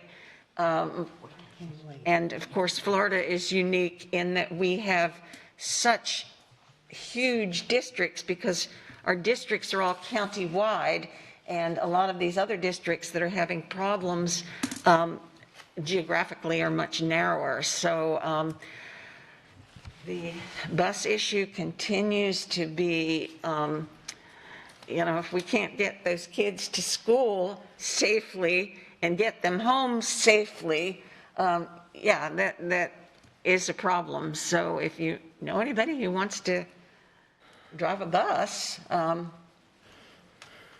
know there have been a lot of retirees, people maybe who have done transportation in an earlier time in their life. We need you guys. So that's all that I want to go over right now. Did you have something that you forgot from your comments? I just have a question, and it's probably of the superintendent. Did we hear, was it yesterday, about fast tracking how we get the subs in? Was it subs or I just recall something about bringing people in faster, or was that the bus drivers? I believe you're referring to the bus drivers. I worked with Mr. Lloyd and Ms. Branning. Right, and okay. that was a great partnership to help try to expedite to get our drivers through faster. In a faster way. It just really helped expedite, takes weeks potentially off of that process. So it was just a phenomenal help there. Well, my question is piggybacking on that. The substitute, the getting them processed faster, is there anything that we can do because the teachers are really suffering when they can't get subs? And what's happening, I'm hearing from different teachers at different schools that this school is waiting for a teacher to come to fill this spot, but they can't leave over here because someone just left this school and it's backlogged. So it's kind of like a log jam there as to how, and I don't know the answer to that, but I'm just saying it's creating issues all along. So if we could find some way to help, to get our substitutes in through the process faster or whatever. Just to make sure I heard clearly, you were talking about substitutes, just getting them into the situations faster, but when you mentioned staffing, where one accepts a position in one area and then can't leave the existing school, there's that holdup. There's a lot of that going on, and in one situation, the person that was supposed to leave school A to go to school B, and then someone in school A in the same department quit and stopped teaching. So now that's another hold on that person going to the next school. So that is, an issue that maybe we could look into. I'm happy to get with Mr. Dodig and have him provide some summary responses to make sure we're answering the question fully and trying to get that information, and if there is an issue, kind of better capturing it and then seeing how we can improve that over time. Okay, and then I know it's on our agenda, the legal list and all of that, but are we, and maybe this is our chair that's talking with the legislators, are we trying to push as well the thought about the testing and getting teachers through and into the system faster? I know it's on our legislative agenda, but I don't know if it's being discussed. May I, Ms. Vaughn, respond to that real quick? Go ahead. Yes, at every time we meet with any legislator, we give them all of their priorities and speak on each and every one of those. Okay. Okay, we're going to go to the last of the comments. Before we do, I just want to make a statement as the wicked witch of the briefing that I endeavor to keep us to, this is the time we do comments, this is the time, and so it's nothing personal. However, this is me, I'm a structured person, and I'm going to ask my board colleagues to please try to do a better job of asking your questions and delivering your comments during that particular time. Okay, Board Attorney Dupree Bruno. Thank you very much. I do have a couple of things. The first thing, yesterday I did not bring up a topic that I would like to have the board discuss at the reorg, which is about the use of consensus. I would like the board to try to get some parameters on when you're going to use consensus, and for us to use consensus the proper way so we're not making mini action votes. So I would like to see if the board is inclined to move forward with that. Madam Chair, if you could take a consensus. Oh, okay, so consensus. Yes. I say yes. Ms. Gittens? Yes. Yes? Yes. Yes, please. Yes. Yes. Unanimous. Thank you. And then the other thing, yesterday when we were discussing the amendment to Dr. Savage's contract with regards to the evaluation, I brought up at the end that I was reading some prior interim superintendent contracts that have occurred in the district going back to 2010, and I wanted to have another discussion with the board to see, so I can share with you what I found, that there was no evaluation in any of those prior interim superintendent contracts from 2010. So I didn't know, my presumption is that it's because it was an interim superintendent and not a permanent superintendent, that's why there was no evaluation. But since I learned that, I wanted to bring that forth to the board so you can have a discussion and give me direction as to how you would like for me to proceed. Okay, and do you have a recommendation, or you're just opening it in general? I would open it in general. I don't really have a recommendation. It's really to the board's desire as to how you would like to proceed. But I did want you to know that historical standpoint that I did find yesterday, which is why I wanted to bring it up again today. Okay, so who has comment on direction to give? Okay, Ms. Fisher. So the evaluation is how we determine whether or not we're going to extend the contract, renew it, or, for how long. And with an interim, we know that we are not, so I see why we're okay just using the contract as it sits, in my opinion. Okay, Other comments, opinions? Yes, Ms. Patrica? I just feel like anything over 6 months is a long time to go without formal feedback from the governance committee that's responsible for oversight. And we know that this is going to be more than 6 months. And I would think, I mean, anything I write in an evaluation is not going to be a surprise because we're having these conversations along the way. But that team feedback so that he can see threads, themes, and just react accordingly. That's really why I brought it up, because an interim isn't always a lengthy period of time, and this one is going to be more than 6 months. Okay, and may I ask you, as you're saying that, are you addressing the interim report, the interim evaluation rather than the year-long? Yes, ma'am. Okay, so that's what she's talking about. Yes, Ms. Gittens. Yes, I agree with Ms. Patrica. I think in a professional situation, all professionals, in my experience, want to know incrementally how they're doing rather than a gotcha possibly in the end.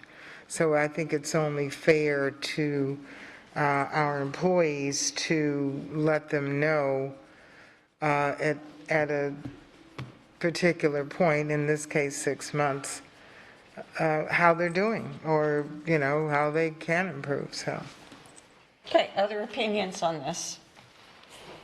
and did we ask? Okay, Mrs. Chivinelli? What was the terms of the other contracts, of those interim contracts? What were the terms that, on those? How long were they? They didn't specify a date until cancellation of the contract, and it pretty much had the exact same terms that was in Dr. Savage's contract. No, I'm sorry. How long were their terms, like, of each of these individuals? So one of them, Dr. Atkins, turned into the permanent, and so he had a new contract drawn up. I don't remember how long he was the interim before he became the permanent. And then the other one, I'm going to mispronounce his name again. Dr. Tien. I don't know how long his interimship was either. I don't know. I don't know how long he was here. It was a little more than 6 months. A little bit more than 6 months. Thank you. Okay, other opinions on this? Yes? Never mind. Okay, Ms. Gittens? Did we hear from Dr. Savage, his thoughts about it? Yeah, as soon as we're done with everybody, as soon as I'm sure we're done. Are there anything else from board members before we go to Dr. Savage? Yes, Ms. I believe that is probably why, the reason that they did not have the evaluations was due to the fact that it was an interim position. And I know that as far as us sharing with Dr. Savage our concerns or anything we'd like to share, I think that we have no problem with doing that.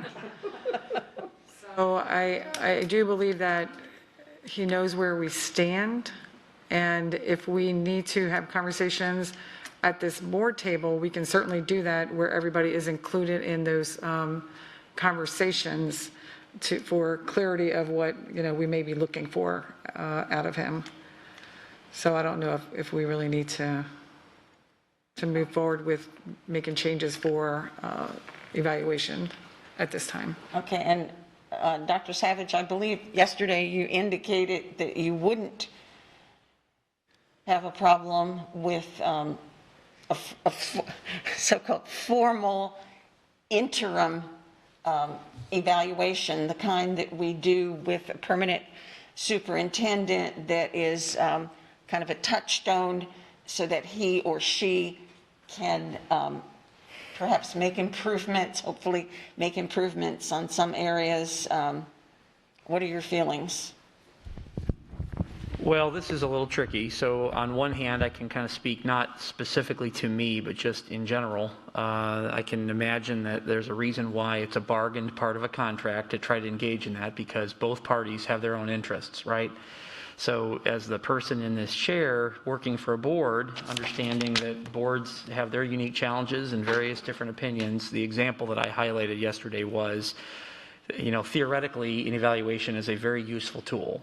Theoretically, it should be, but then there are occasions where maybe independent folks looking at the exact same criteria come up with vastly different conclusions. And so if you have like for example, the one that we used, you'll have 4 different ratings. One person might rate the highest rating in one particular indicator.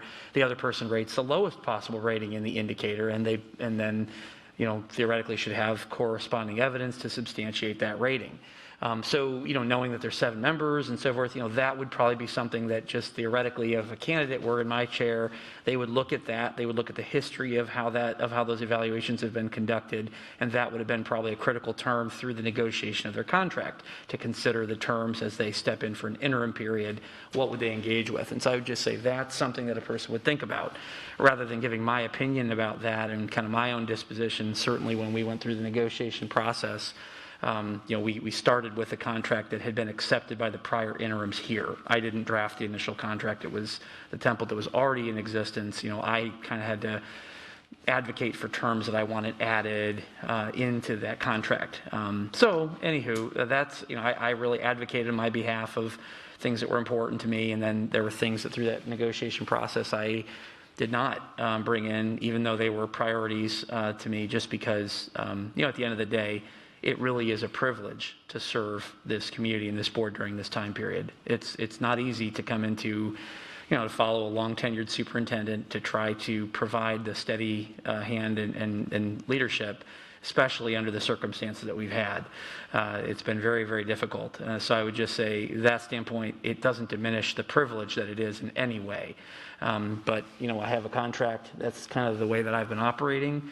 That said, if the board has a significant interest in having this type of more formalized feedback mechanism that's conducted via the public meeting the way it has been done in the past, I'm certainly open to negotiating any additional addenda as part of that process. I think for me professionally, this is first and foremost an act of service. That's how I see it.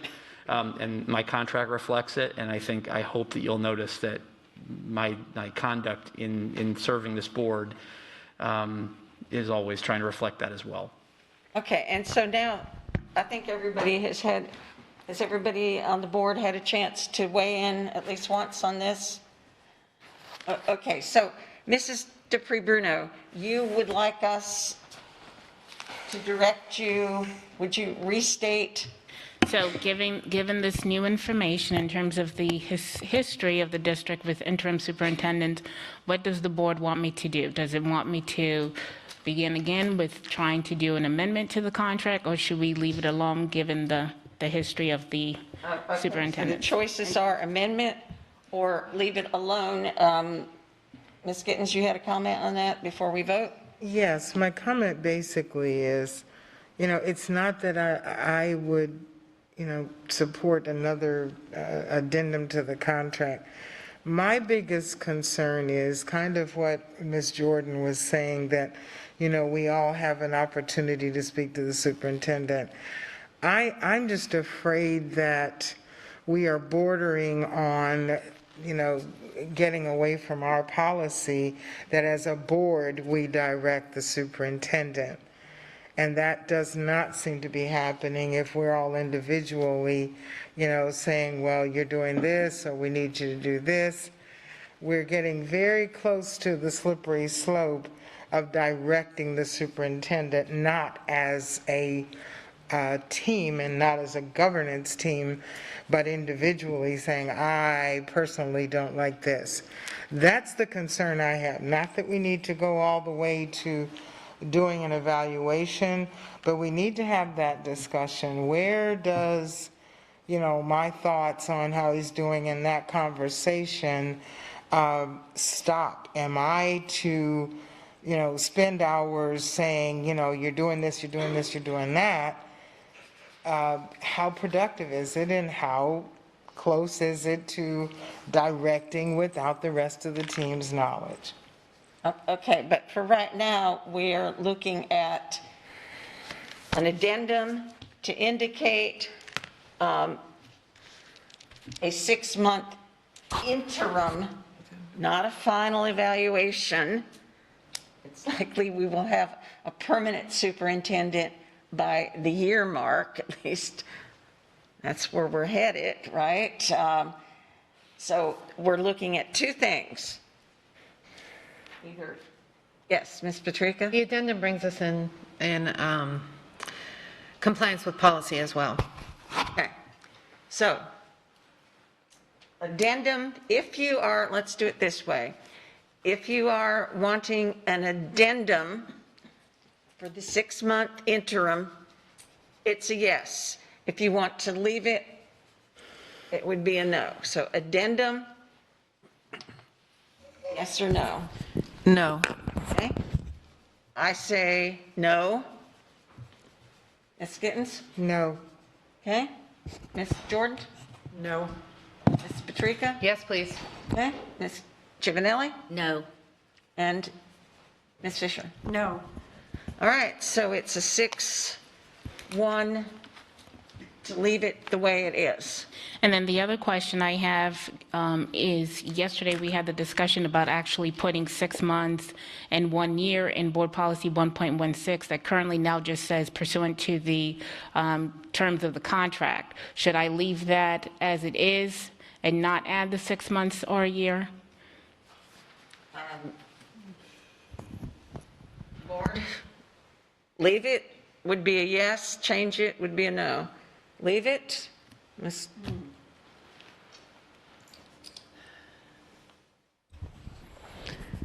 Do we need? I guess I would go for changing it. All right, so that would be a no. No. I'm going a yes, so we have a yes and a no. For and I'm confused about. I don't know. I am confused as to what we're talking about changing. All right, would you repeat again? Yes, please? in Board Policy 1.16, it does not define the term or give a time specific for when the superintendent will have an interim evaluation or a annual well, obviously annual will be a year, but it doesn't say about the interim. So the discussion that the board had yesterday was to put a time in the policy. Currently, the policy says pursuant to the contract as negotiated by the contract or the contractual terms. If the board wants to say 6 months and a year, you'll have the evaluation, 6 months for the interim evaluation. We can do that. I think that's where the board was yesterday. But given our discussion, I just wanted some clarification if you wanted me to move forward with that or just leave it as is with pursuant to the terms of the contract. Okay, so let's back it up. You're still? Yes. You're still leave it? No. Or, okay, you're still? Change it. Change it. All right, maybe that's an easier way to do this. A change it. I'm for a leave it. Let's just, so that would be a no or Well, yes. Yeah, it is confusing the way we have. All right. Considering the fact that we are looking to hire a new superintendent and everything says contingent upon contract, I think we should leave it at this point until we get the permanent superintendent, and then in that contract, we would have an opportunity going forward. And that's a lot more clear. Ms. Jordan, leave it or change it? That's way easier. I know it's a little off Robert's rules, but leave it or change it. But then changing it would then mean we would have to change how we write our contracts. Well, the contract would automatically say 6 months because the policy, if you change it, the policy would say 6 months. Correct, so we Or have to be changing any contract that would come before us as well. normally, the permanent superintendent contracts would have that term in it. That's what I have noticed from the other contracts, that you would have the date of the evaluation. But the discussion yesterday was whether or not we wanted to change the policy. Let's change it then. Okay. Yes, please change it. Okay. Leave it for now. Leave it. All right, so what did we have? It's a leave it. It's a leave it. So it appears that, I think Ms. Vaughn, it's 4 leave it and 3 change it.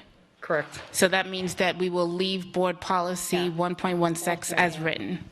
Okay, can I have it count one more time? Who said what? I'm sorry. It's okay. The change, the people that said change it are 3 people. There we go. The people that Leave said it was. not to change it, no change. Thank you. Okay. Yeah, I don't know why that, maybe I'm getting tired. It's particularly confusing. We're now 40 minutes. I'm so sorry. I have one more thing. That's fine. You go for it. I've had several emails with regards to the public comments and personal attacks and being able to speak. So what I want to make sure that everybody understands is that the issue with regards to personal attacks is actually in our board policy under decorum. It does talk about personal attacks. Now, if an individual has a particular charge or an allegation that they wish to bring forth against an individual to the board, there is a process to do that in board policy 1.11 subsection 6B. So I do not want the public to misunderstand and think that they cannot come in and have an allegation or a charge against an individual. They just need to make sure that they follow the process to do so. So I wanted to clarify that. Okay. And will you repeat that this evening? I'm sorry? And you'll repeat that this evening? Yes, I can repeat that this evening. Yeah. And then the other thing that I'm getting emails about is with regards to board members after meetings to go speak with public members of the public. So there is a concern about safety. Mr. Newland actually just sent me another email about that. There's a concern about safety, and we are asking that board members, superintendent, board attorney do not go to the pit to talk to the public, but the public can call and make an appointment to speak to board members, can make a telephone appointment, in-person appointments, send emails. That is fine, there's no problem. It's just that after the meetings, they do not want, for safety reasons, anyone to go down to the pit to talk to any individuals. May I ask, can we clarify what the process is for someone making a complaint or whatever? The You said process, but what okay, is that? so pursuant to board policy 1.11 subsection 6B, there is, subsection 6 talks about special presentations to the board. 6B specifically talks about if there is an Allegation. So let me find it. If the requester desires to make a charge or allegation against any individual, they must first do so by presenting an affidavit, a written document signed under oath. The requester shall also indicate in writing that a copy of the charges or allegations has been furnished to the named individual at or before the time the written request is submitted to the superintendent, and the same shall accompany the request. Presentations containing charges or allegations shall be ruled out of order by the parliamentarian if this procedure has not been followed. Charges and allegations having no relevance to educational issues shall also be ruled out of order. So there is a process. I just want to make sure that's clear, because I do not want individuals to think that we're violating their First Amendment rights to come in and speak and share, share their piece. You can come in, but you must follow the process. Well, my concern is that, I know that's the first time I've heard the process. And I just feel it's going to be tricky if we have not publicly, put forth that. I know it's in the policy. Well, I know I've said it a couple of times that there's a process, and I will say it again to the public to make sure that they know it's a process. You've said there's a process, but we have not clearly stated what that process is or put it out there. And I guess I'm just saying, in future, if we know there's going to be, or that there are controversial issues, I would put it out on the website that this is the process so that people understand, because it's going to create an argument.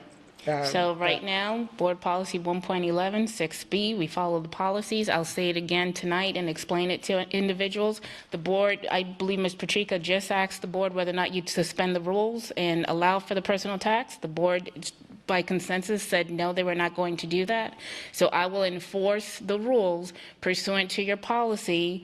I believe it's 7A that talks about no personal attacks. So I will, actually it's 7B. Presenters shall confine their remarks to educationally relevant issues. Attacks on individuals and abusive comments shall not be allowed. So I will enforce that based on the board's directives this afternoon.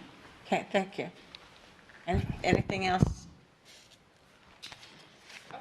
Nope, I'm good, thank you. All right. Superintendent Savage. I just have one procedural piece. I received notification while we were here that we're going to have to pull item L3 due to a procedural misstep.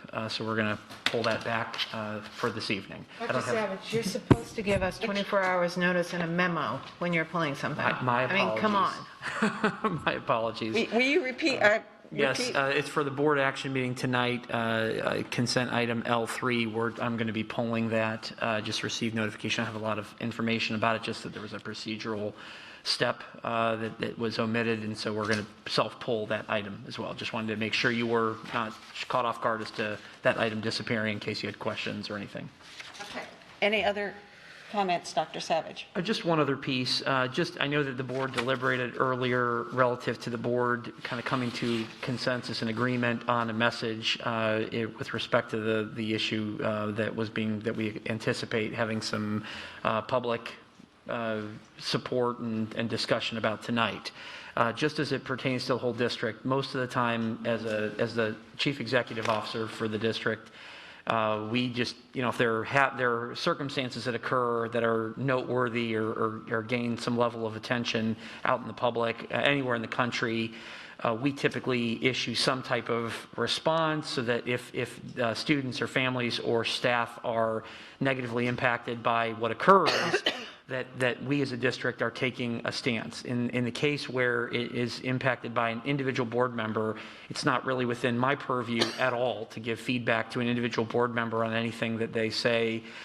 It's just beyond the scope of what I believe is within my role. That said, certainly the board as a group, when you all come together and issue whatever kind of statement or memo or guidance or position, anything, I would want the discretion that we could share that statement as our official district statement to respond to that piece as we normally would with other issues, but knowing this one's close to home, just wanted to make sure that the board felt comfortable with that piece as well. Okay, thank you.